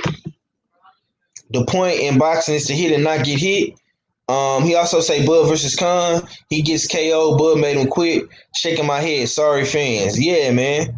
Y'all be sure to tune in tonight, Court. 5 p.m. Eastern Standard Time. That's coming up real soon. He had nothing to apologize for. Do y'all want to see me hurt? Exactly, bro. Exactly. You know what I'm saying? But I understood why he did that. He did that for his fans. He know that people want to see excitement. He know people want to see punches being thrown. and he want to see motherfuckers want to see blood and sweat, man. That's what motherfuckers want to see. That's why motherfuckers watch boxing. That's why they watch MMA. They want to see motherfuckers get hurt. They want to see blood. They want to see guts. They want to see sweat. They want to see all that.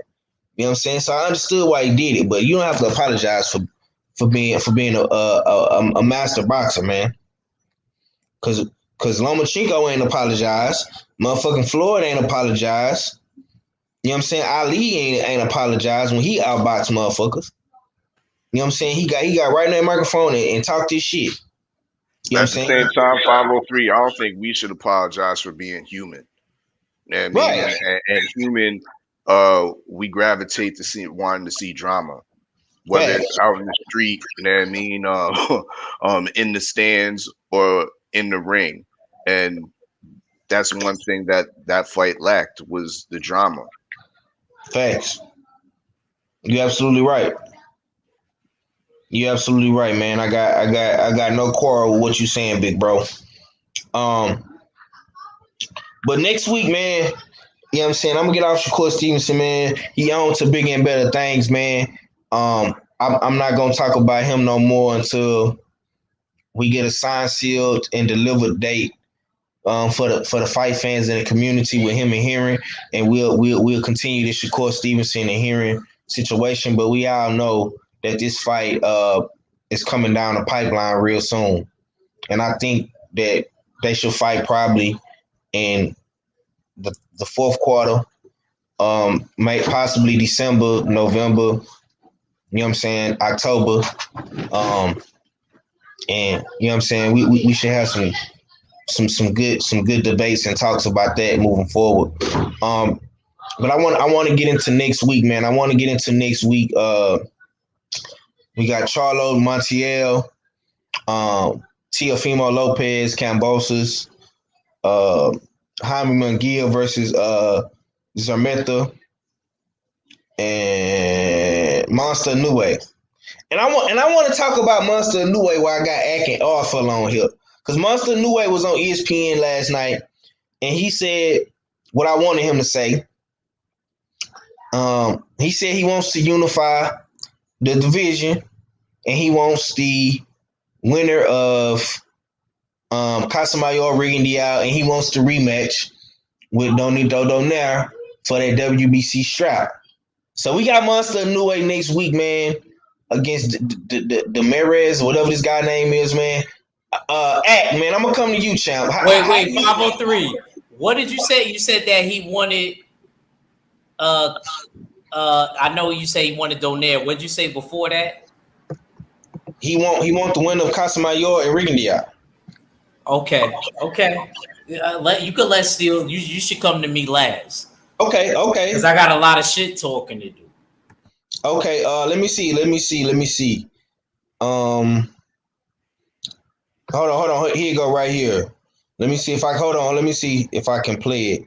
For a fighter needs to stay motivated. What is currently motivating you right now? Hold on, y'all. I'm gonna screen share it, and we're gonna get into some 503 line reacts, and I'm gonna let Jay Steels cook, man. This is Monster Nue right here.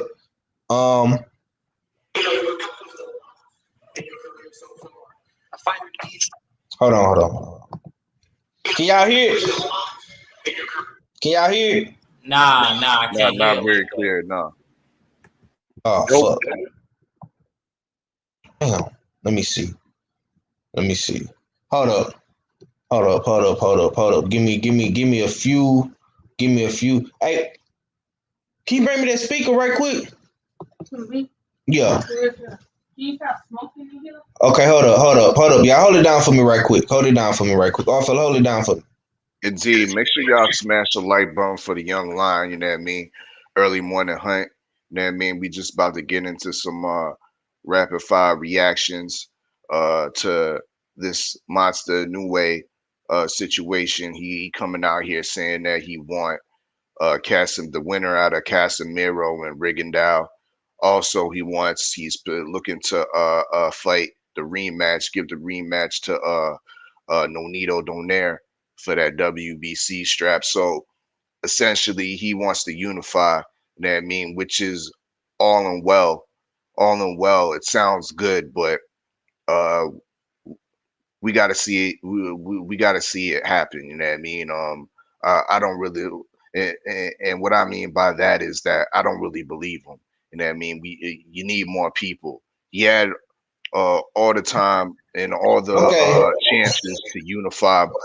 Hold on, before you get I into was gonna your say, shit. please come back in 5. Hold on. Here I come right here. Hold on.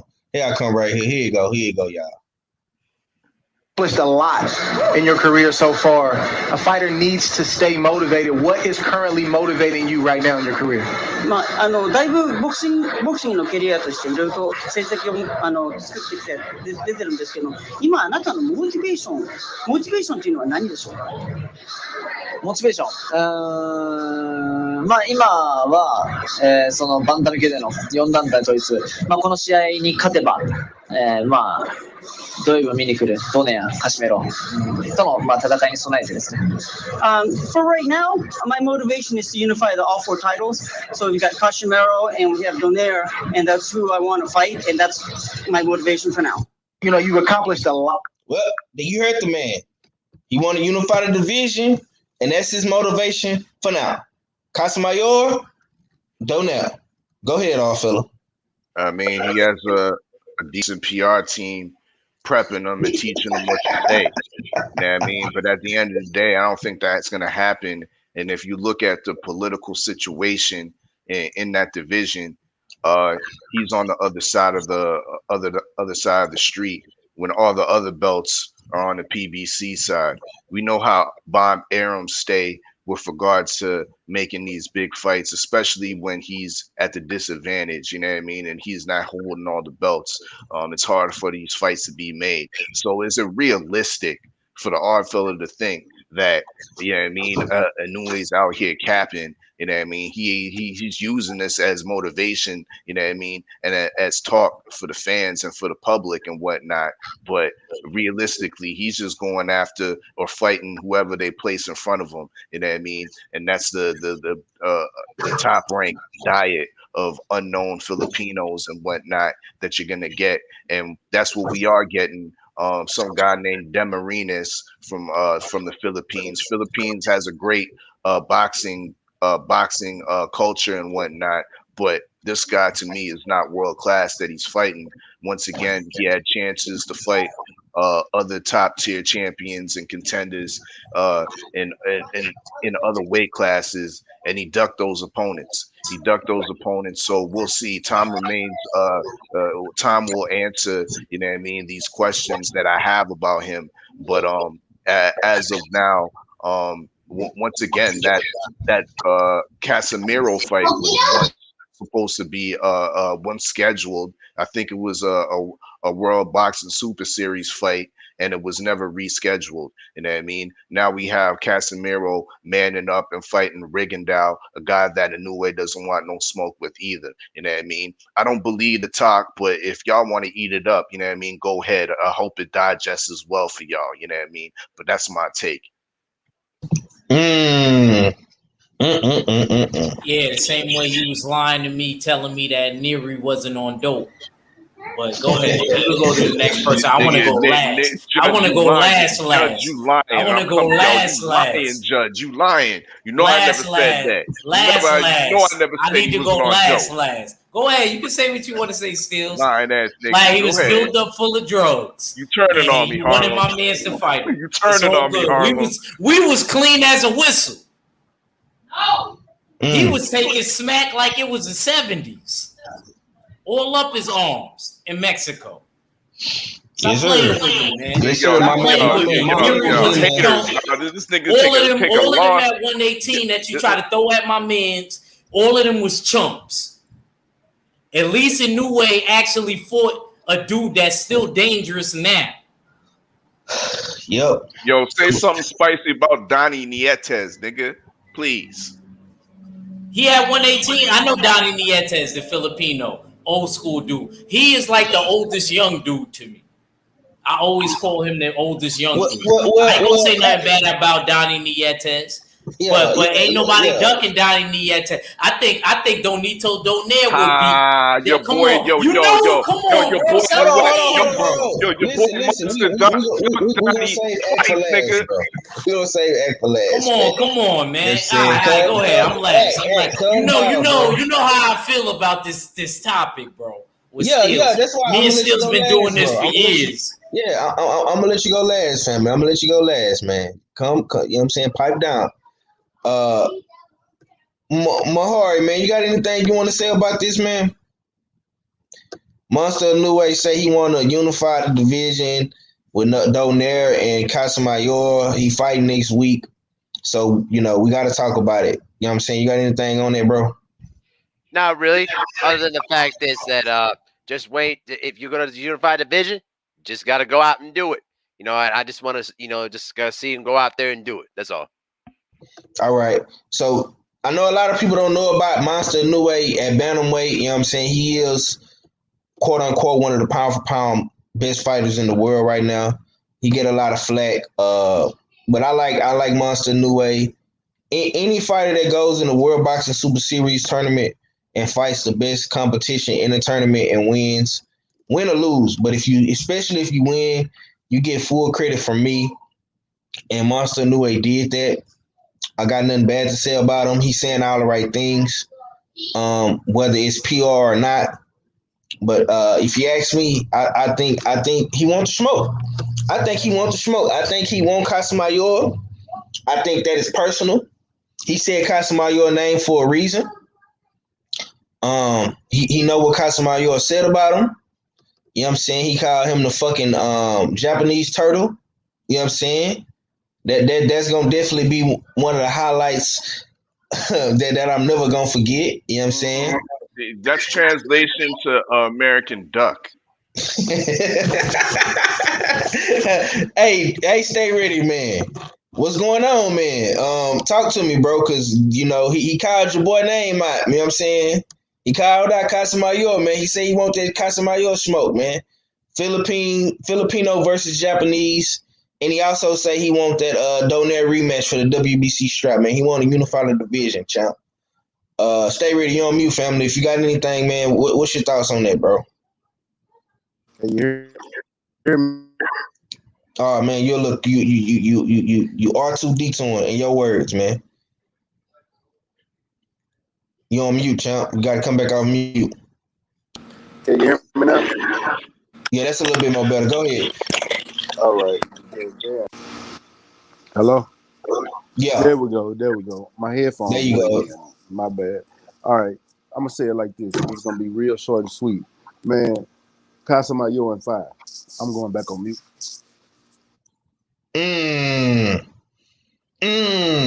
Well, Casamayor against 5 and who? Against Rigo? Nah, Monster. Casamayor in 5. I'm fucking Japanese turtle. I'm not a believer in the way. And shout out to him for beating Donito Donaire. I love that, but I'm still not a believer in a new way. Like you are. Nothing against it. Y'all believe in him? Cool. I'm not. Casamayor in 5. Hey man, look, if y'all want to see next week, I think Monster Inoue, if he due to the lackluster excitement from Shakur, and I can tell you, next week, man. Next week is going down. We got Monster Inoue, we got the Big Charlo, H-Town Lion. You know what I'm saying? We got the T.O. takeover, and we got Jaime Munguia, man. So we got 4 different cards going down, man. You know what I'm saying? So I think it's gonna be action packed in each card, from T.O. to Charlo to Monster Inoue, even my boy Jaime Munguia, man. Hey, take us home, champ. You on mute, family. Yeah, so Inoue, we seen him take a journey, man. World Series of Boxing. Yep. And we always promised that we will honor and respect that. Yep. The World Series of Boxing. But it don't seem like we got that same energy when it comes to Inoue. He was supposed to fight Tete. I remember everybody was like, "Oh, what he gonna do against Tete?" I'm looking at y'all with a dead serious face, like my mama. You know what I'm saying? Like on some real shit, like seriously. And then Casamayor come in, dust him off. We don't even hear about Tete no more. Neary shooting dope like the 70s.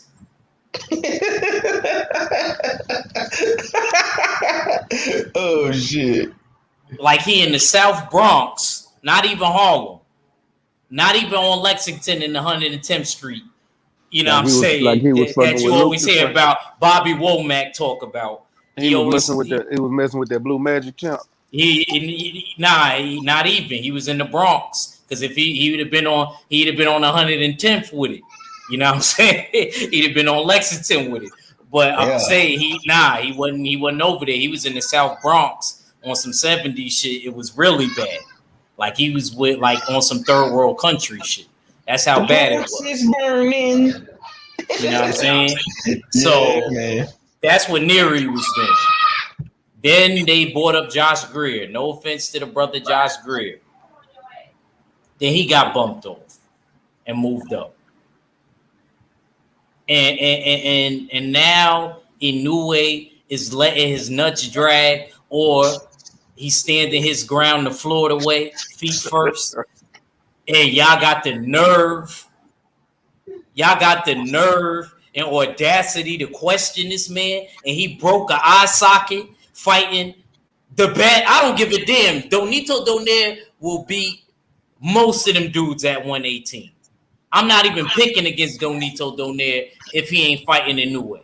That's how real it is. Whoever else, even Donnie you picked against Donito Donaire in his last fight. I know, that's what I'm saying. Mac, that's the point. Don't you start, because I'm the only Donito Donaire fan in the whole I'm not saying you wrong. I'm not even arguing with you. That's why I'm saying that, because he really impressed me.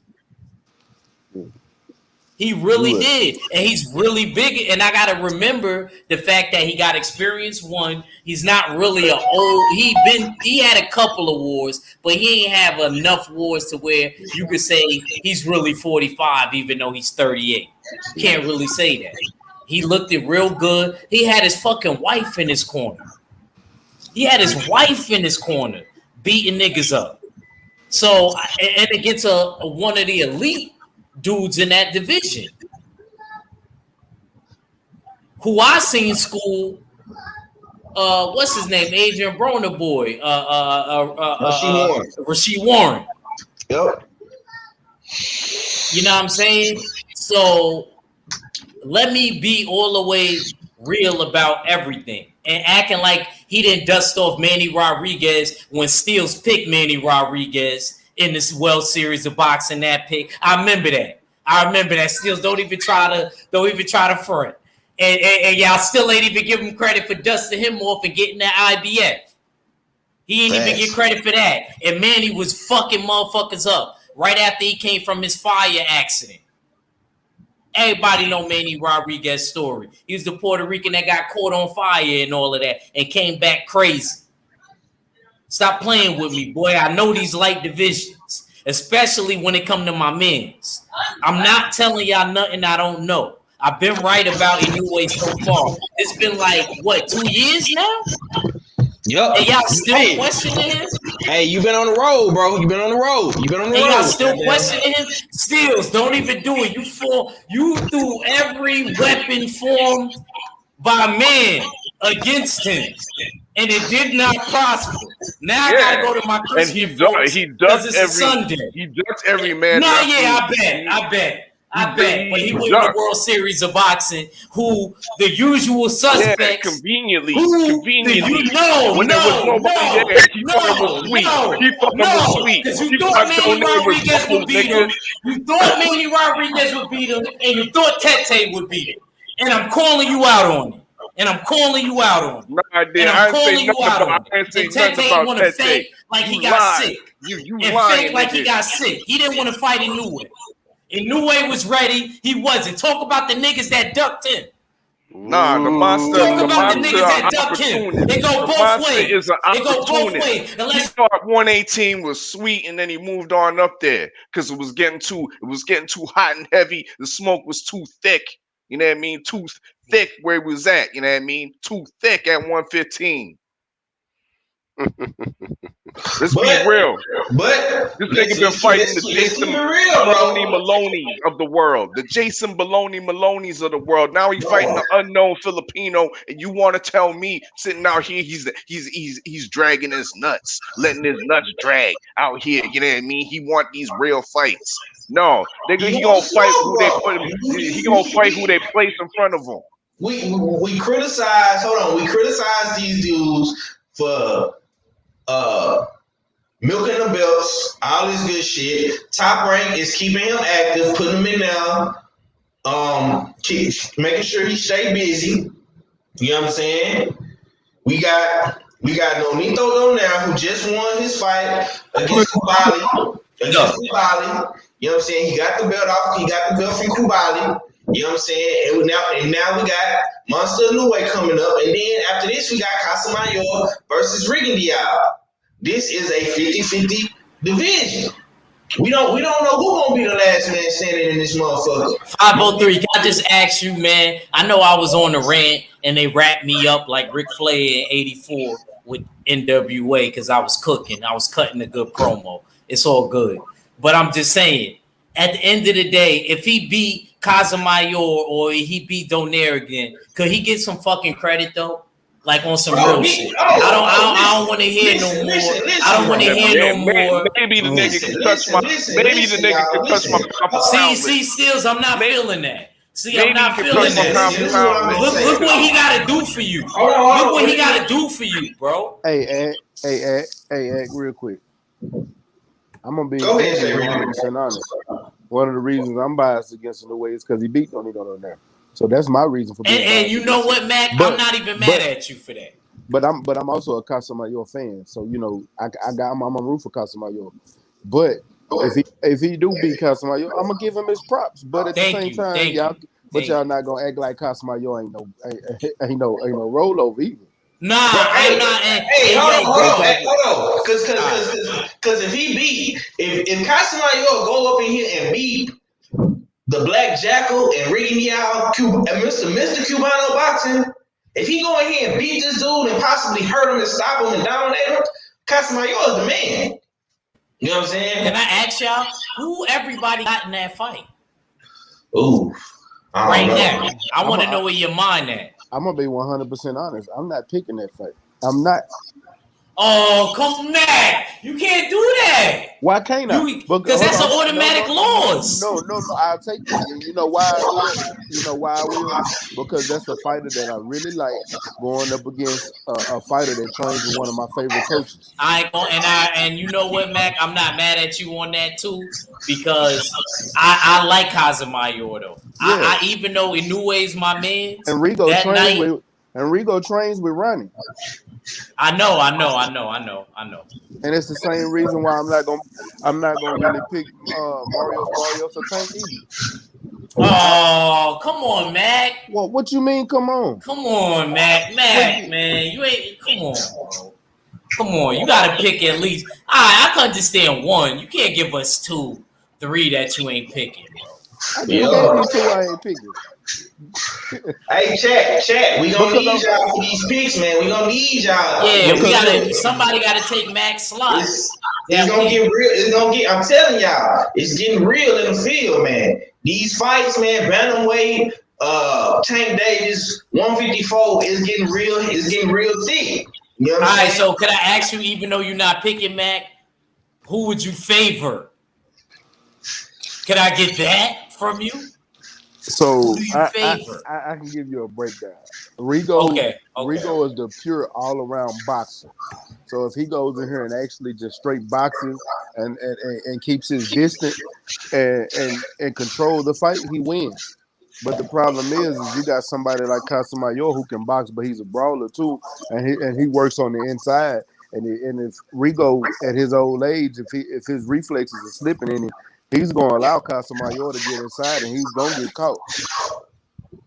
So with that being said, as far as the favoring, I'd probably favor Casamayor in that fight. But it's not understanding that Rigo can't win off of points and outboxing Casamayor. Listen.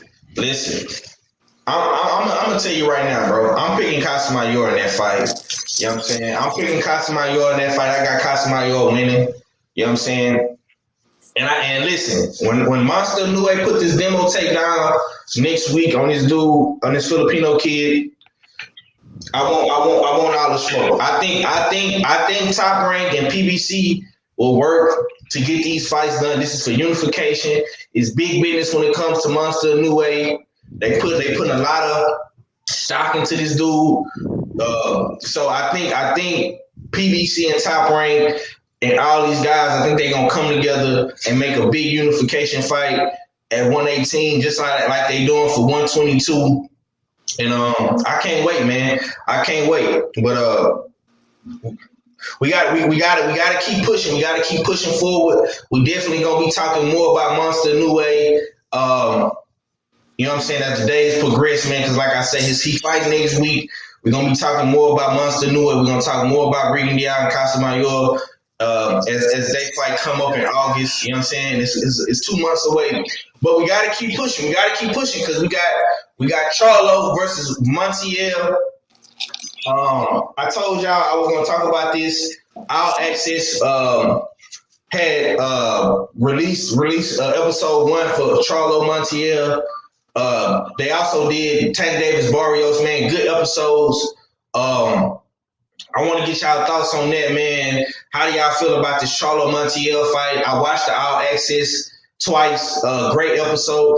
Shouts out to Showtime, man. Showtime Boxing is doing a good job with their content, man. They're giving us a lot of content, man. Hopefully they keep doing these All Accesses on these fighters. Hopefully they give us one for Charlo Castanos, and they do one for Benavidez when he fight. They do one for Casamayor Regan Diaz, man. I'm very, very happy with the content Showtime has been putting out. They're giving us a lot of good fights, a lot of good dates, and shit. They need to do one on Cool Boy Stephen Figueroa as well. So kudos to Showtime for that, man. I'm very, very happy with what they're doing right now. I'm not happy with the undercards for the Charlo Juan Montiel fight. We all know why, because it's not a lot of black fighters on that deal. But they are doing a good job with promoting Charlo and giving him some shine. I like the All Access. I like how they showed Charlo the lines on the estate. They showed Montiel. Montiel come from a good boxing background. His grandfather was a fighter. He come from a fighting family. You know what I'm saying? I like how they talked about Charlo, his whole situation with his little brother.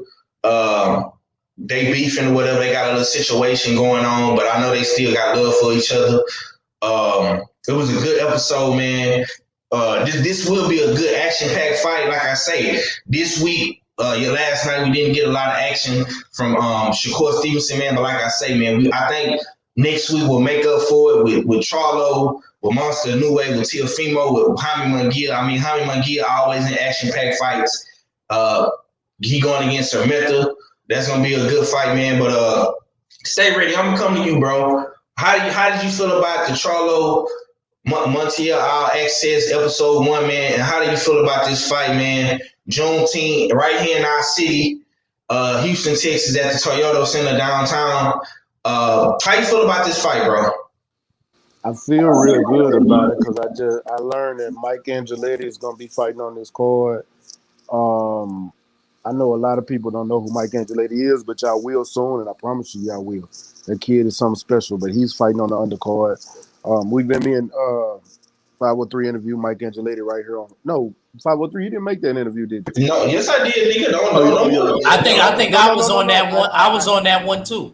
Okay. Yeah. Don't put that on I me. follow Mike Angeletti. I knew. No, I didn't remember. Don't charge it to my head, not my heart. I just didn't remember. But no, you didn't make it. It was a Darius Fulgham you didn't make. Right. But yeah. But I matter of fact, I'm gonna tell you which ones I didn't make. I didn't make the Darius the Darius one, and I didn't finish the Not Fear Charles interview. Okay, Those yeah. are the two that I missed. Okay. But go ahead, bro. But yeah, he's going to be fighting on the undercard at Toyota Center. Also,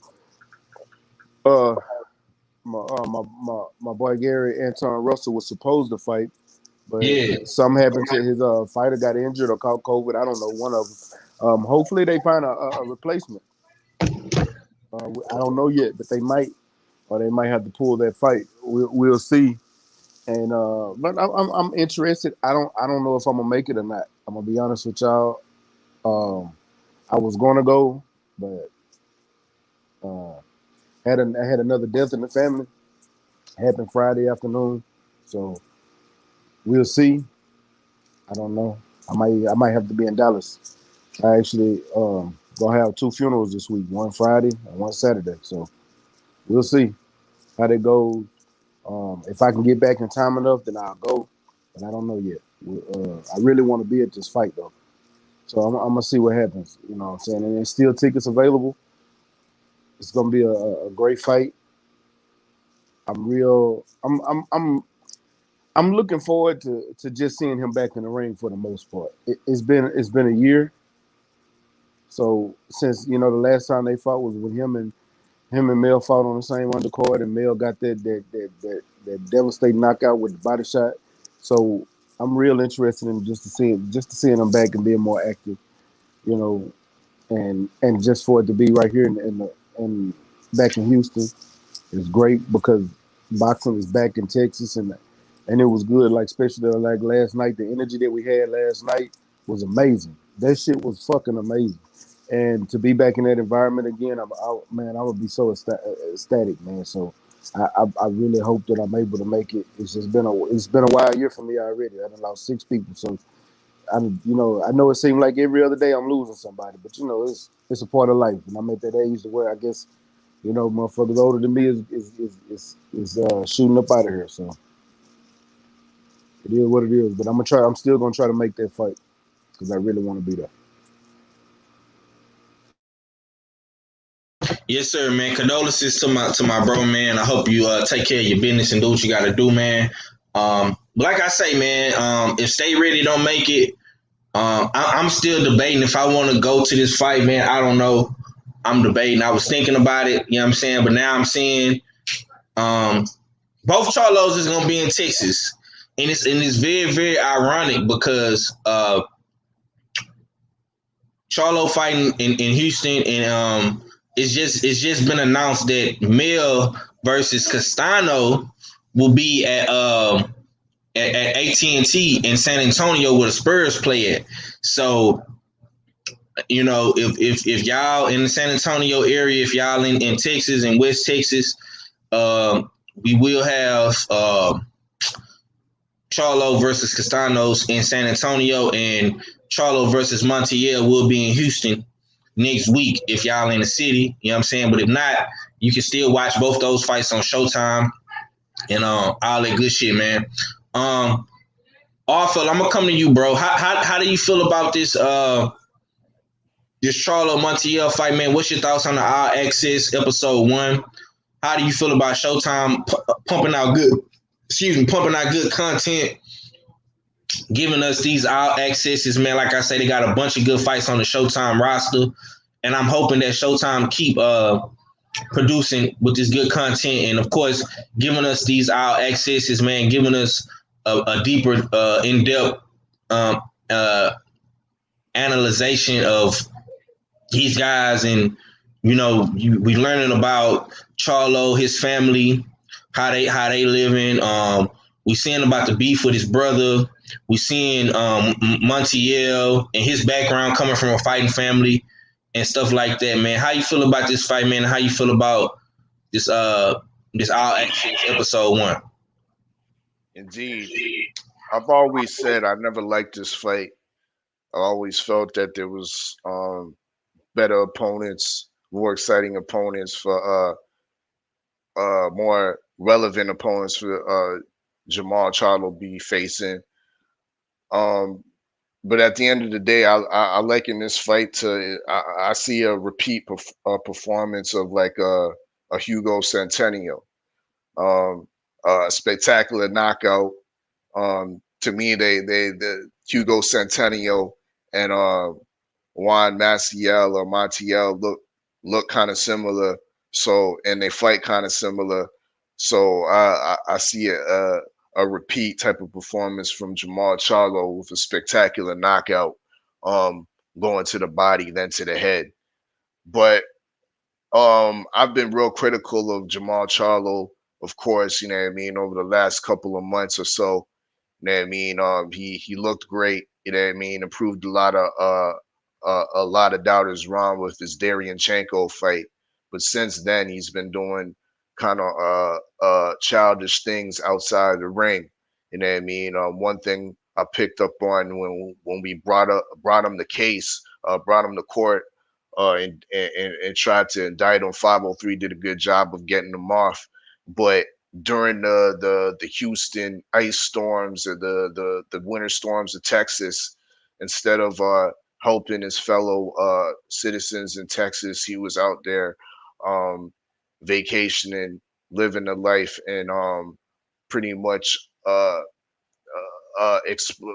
exploiting that in front of the fans, the fans that support him while the fans were going through a hard time. So I thought that was kind of immature and childish and inconsiderate of him.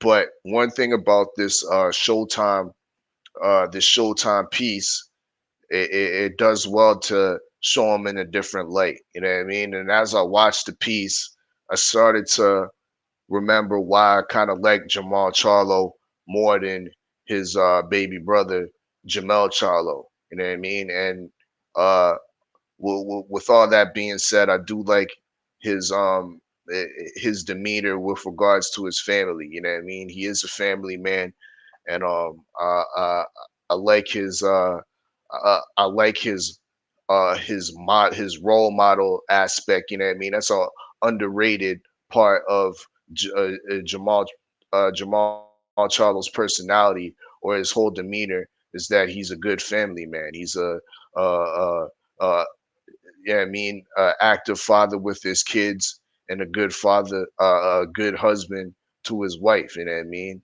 And his wife is an exemplary woman as well. You know what I mean? Standing by. You know what I mean? Giving him the proper motivation for him to do what he does to be a champion. Um, I I like the insight that the segment showed about his training compound. You know what I mean? Um, while other people may criticize Jamal Charlo or the Charlos in their uh, investments in different type of you know what I mean, rich, you know what I mean, rich things and whatnot with the cars and the jewelry and whatnot and clothes.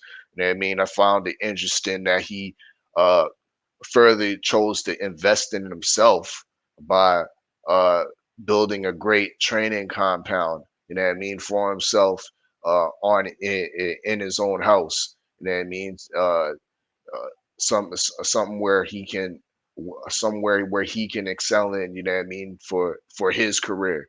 So I like the seriousness that the serious approach that Jamal Charlo takes to his career, and that's the good thing about these Showtime segments because it's not something I would have been thinking about before.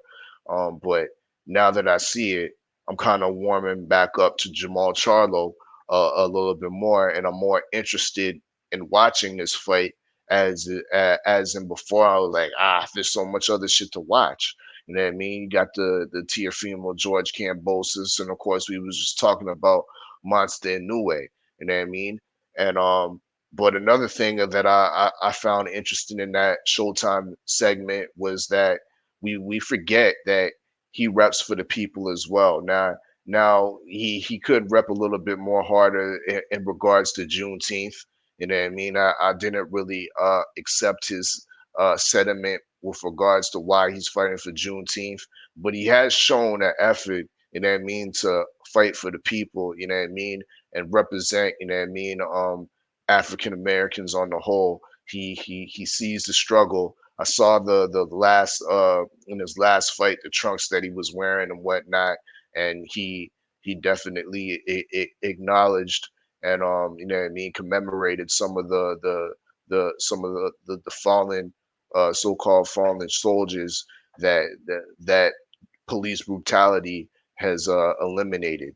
You know what I mean? So shout out to Jamal Charlo for being uh a representative and and somewhat of an active player.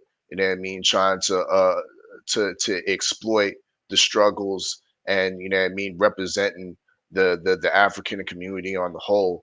And I'll get into that further. You know what I mean. 5 p.m. Eastern time on the Jab Jamboree, we will have boxing night court because with regards to the great things that, or the good things, I won't say great, but the good things that the older brother Jamal Charlo is doing with representing the black community.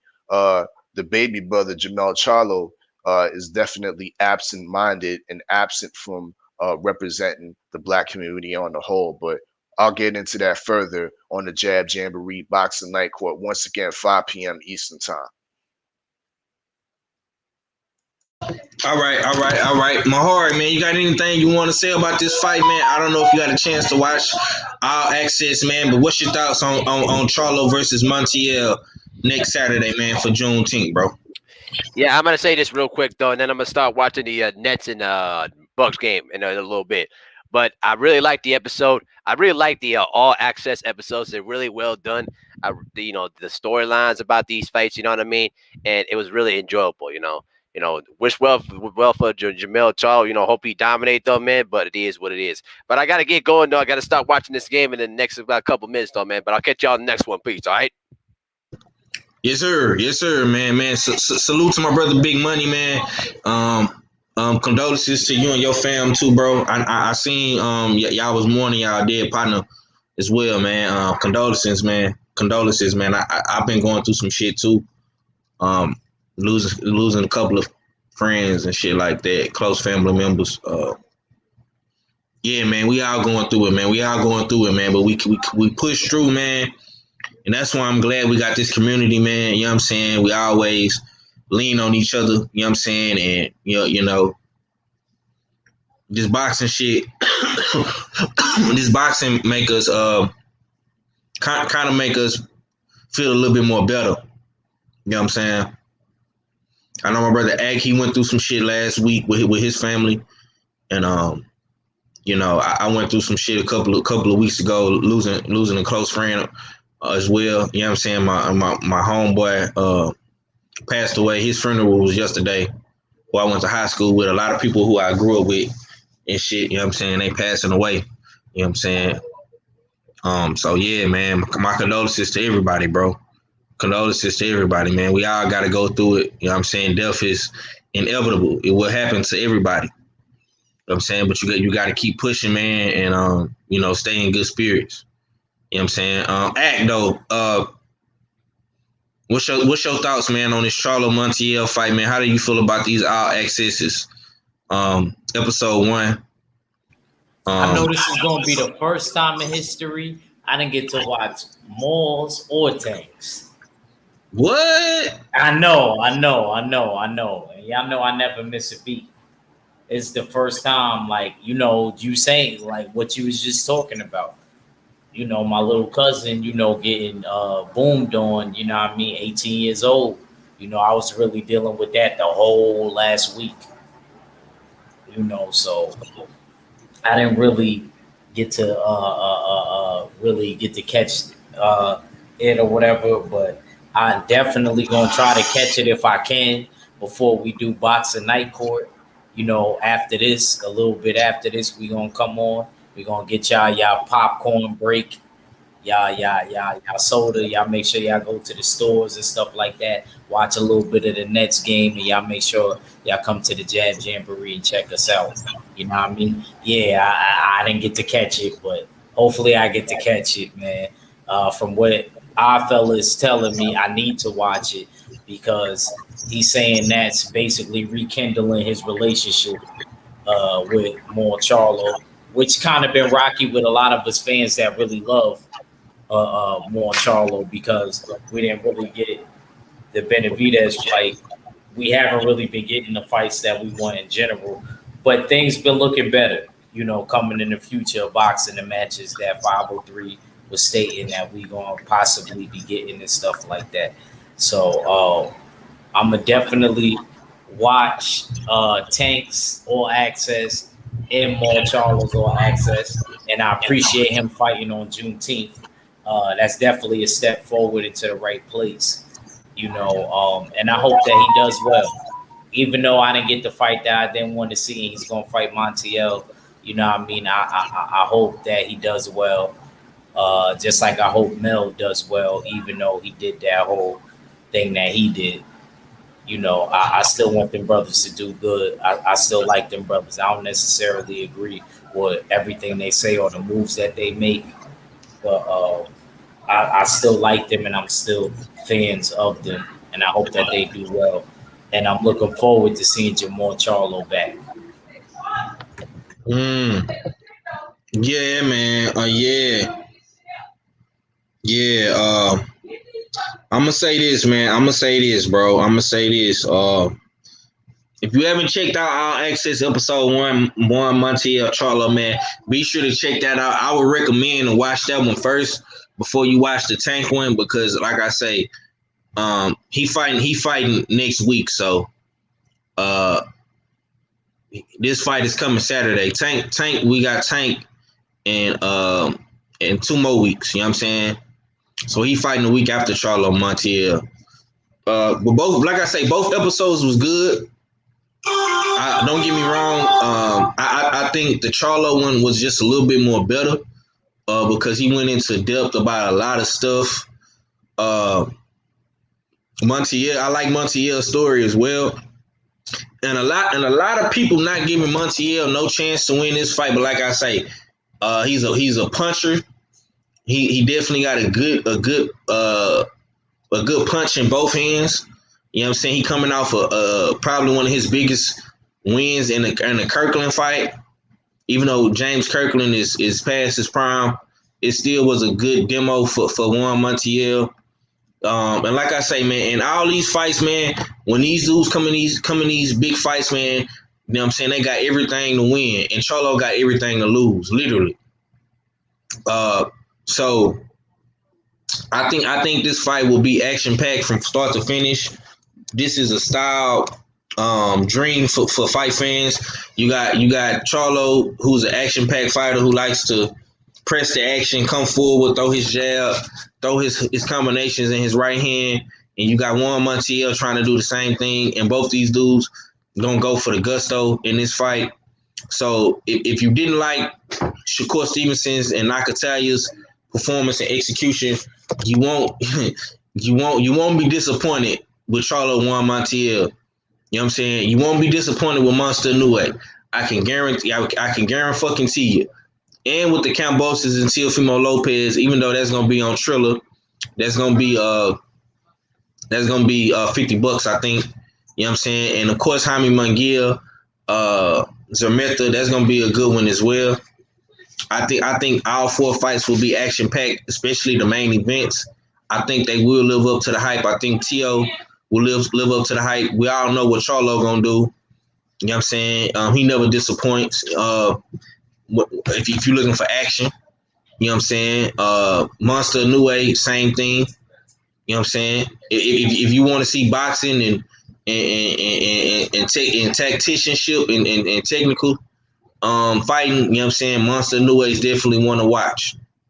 But I'm gonna go ahead and wrap this one up, man, because the game is on, and I do want to watch Brooklyn and Milwaukee.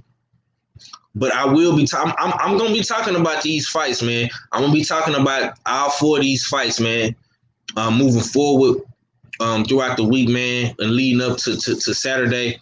You know what I'm saying? Four cards, man. We getting boxing all night Saturday night. You know what I'm saying? And we got fights the week after, June 26th, man. And shit, I think we got some fights on the back end of June. Because you also got Lomachenko Nakatani as well. You know what I'm saying? So let me see. we got fights pretty much every week every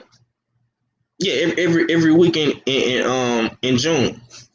You know what I'm saying? So with the next 2 weeks, man, we got fights every week, and we got a fight July 3rd with Shakur. Chris Colbert and Gamboa. So we gonna have a lot to talk about, man. I wanted to touch on the Teofimo Lopez and Jaime Munguia fight, but we definitely be talking about that later on. You know what I'm saying? We done been on for like 2 hours now, man. I know the brothers is got shit to do. We got to get ready for night court and all that good shit. And it is what it is, man. But I'm gonna get some last words from the panel, man. I appreciate everybody in the chat coming through. I appreciate my brother Stay Ready for coming through. I know he had a long night last night coming from Galveston. My brother Arfella had a long weekend as well. Act Reach as well. But night court is in 2 more hours. 4 o'clock Central Time, 5 p.m. Eastern Standard Time. It's gonna be very, very fun, entertaining, man. Every time, Arfella try to, indict my Charlo brothers. You know what I'm saying? That's always fun. And we gonna rock out, man. We gonna have fun, man. Win, lose, or draw, man. You know what I'm saying? I ain't tripping. It's gonna be fun. Ag Reacher always come through with the good night court cases. Him and R fella do their thing over there.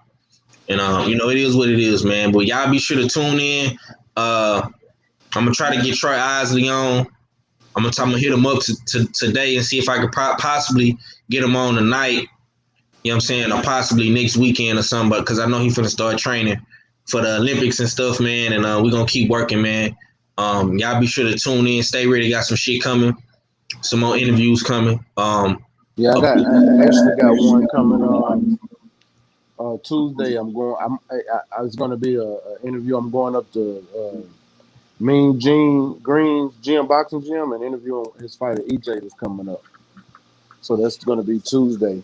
Tomorrow, honestly, I might bring Coach Tobar back on. I don't know yet. We're gonna talk about it. I got a couple of people I'm supposed to talk to tomorrow. But we got some interviews coming up. A lot of them actually. A lot of them. So. Yes, sir, man. Sitting down and scheduling them out. Yeah, man. Yeah, and like I say, I'm gonna try to get Troy on real soon too. He told me to let me know when he want him to come on, so I'm gonna try to see if he can come on tonight. If I can get him to come on tonight after the fight party, after night court, man, that'll be dope. That'll be real dope. So be on the lookout for that. I'm about to hit him up in a little minute. You know what I'm saying? I know he flying back out to Colorado Springs, going to the Team USA Center. And he finna get ready for the Olympics, man. And we're gonna be rooting for all of Team USA, the girls as well, as much so as the men. I want all of them to win gold. If everybody can win gold or silver or even bronze, man, I'll be happy with that. You know what I'm saying? And I damn sure want Troy, Keyshawn, O'Shea, Naomi, you know what I'm saying, Lil Duke. I want all of them to get a medal. You know what I'm saying? I want all of them to get a medal because they weren't able to. So we definitely gonna be rooting for them. And tune in, man. Night Court coming up next, right here on YouTube, man. Jab Jamboree. Be sure to subscribe to the Jab Jamboree. Follow my brother. You know what I'm saying? Follow the War Report. Subscribe to the War Report. That's the R fella on YouTube as well. The War Report. Type that in your search engine. Subscribe. Go listen to the LDBC mixtape part 2.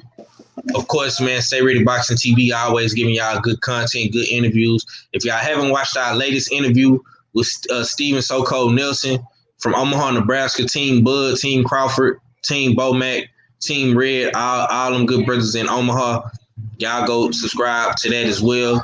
Good interview, man. Hopefully we can get Steve Nelson on when he get another fight date announced, man. And check out the one with A-Leaf Ali, Paisley, man. Coach Toby. That's Jared Hurd, strength and conditioning coach as well.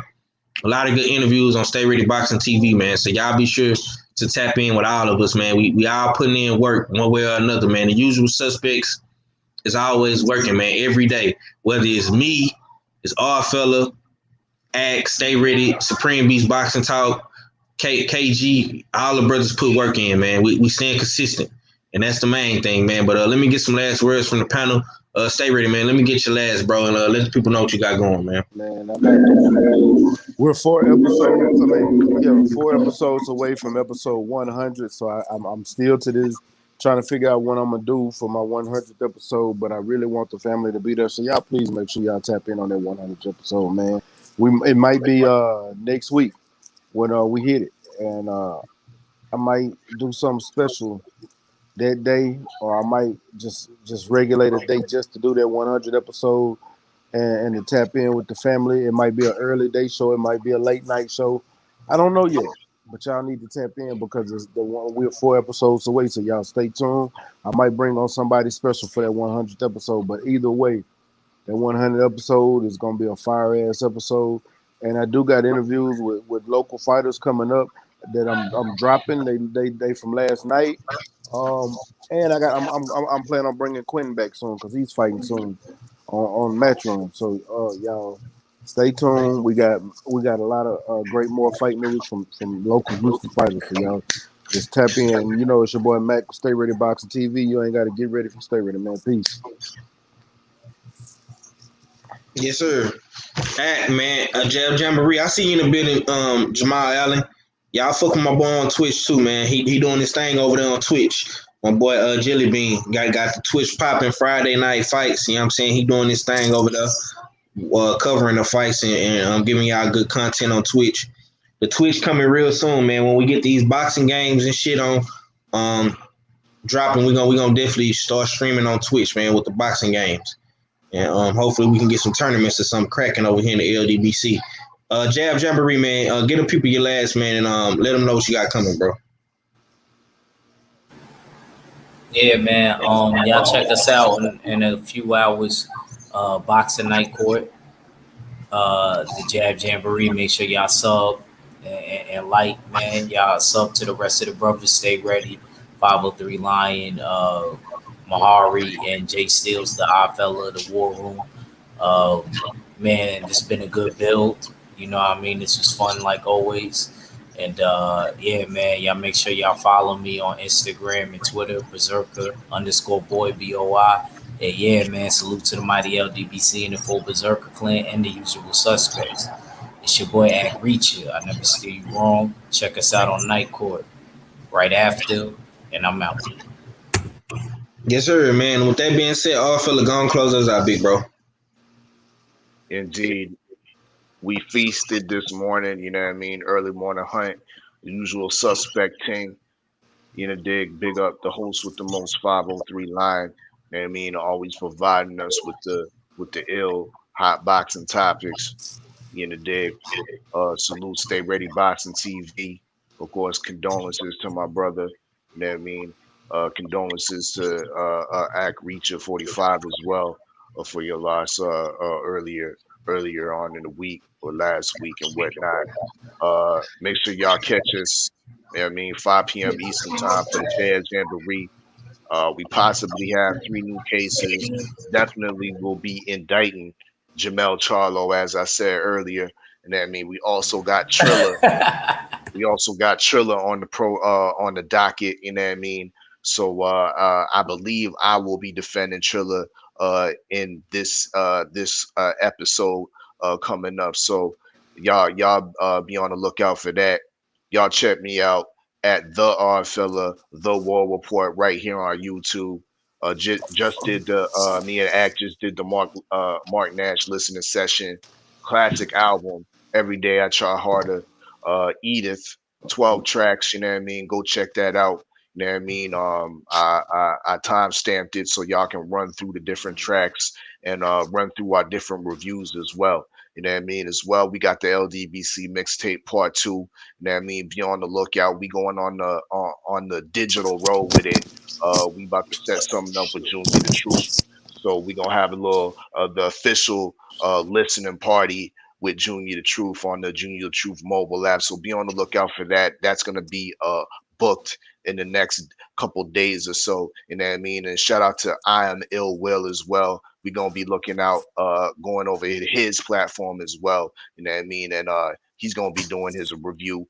Him, Mr. Shelton, G5 Gabe, you know what I mean, the brothers over there, you know what I mean. So we going on the road with it, the digital, the YouTube LDVC roll with it, you know what I mean. So that's what's popping. Salute to everybody once again in the chat, you know what I mean. It's your favorite, your most hated R fella. Salute to the whole LDVC, and I'm getting on. Yes, sir. And hey man, look, man, we working, man. We working. You know what I'm saying? There's always good content over here on our side of the street. And like I say, the brothers always putting out good work, man. The whole entire LDBC. You know, I Am Ill Will, G5 Gabe, Mr. Sheldon, Mahari Nation, Ticket TV. You know what I'm saying? All of the smaller channels, dudes that just hit 1K. You know, Mahari, me, Stay Ready, Supreme. Act, man, he on the come up. All fell on the come up. The War Report, man. We're just gonna keep working, man. We're gonna keep working, and keep working, man, till we get to what we need to get to, man. But be on the lookout, man. Night Court coming up real soon, man. It's going down in a real major way. Much love to everybody that came through today, man. I need everybody that was in here, man. I had like 20-some people in the chat. Y'all go over to Night Court, man, and support Act Reacher, man, the Jab Jamboree for Night Court, man. And we're going to keep pushing. Y'all can check me out tomorrow, man, early morning hunt. We'll definitely be talking more about Shakur Stevnson a little bit more. We'll talk a little bit about these fights coming up. All access, you know what I'm saying? And June, man, like I say, man, summertime is litty, man. Summertime is litty. We got good fights in June, good fights in July. And a lot of good fights in August. Man. And yeah, man, y'all already know what it is, man. It's your boy, man, 5039, man. Houston Hard Hitters checking out. And it's just like that, man. A-Sound for real, man. And we gone, man. Peace.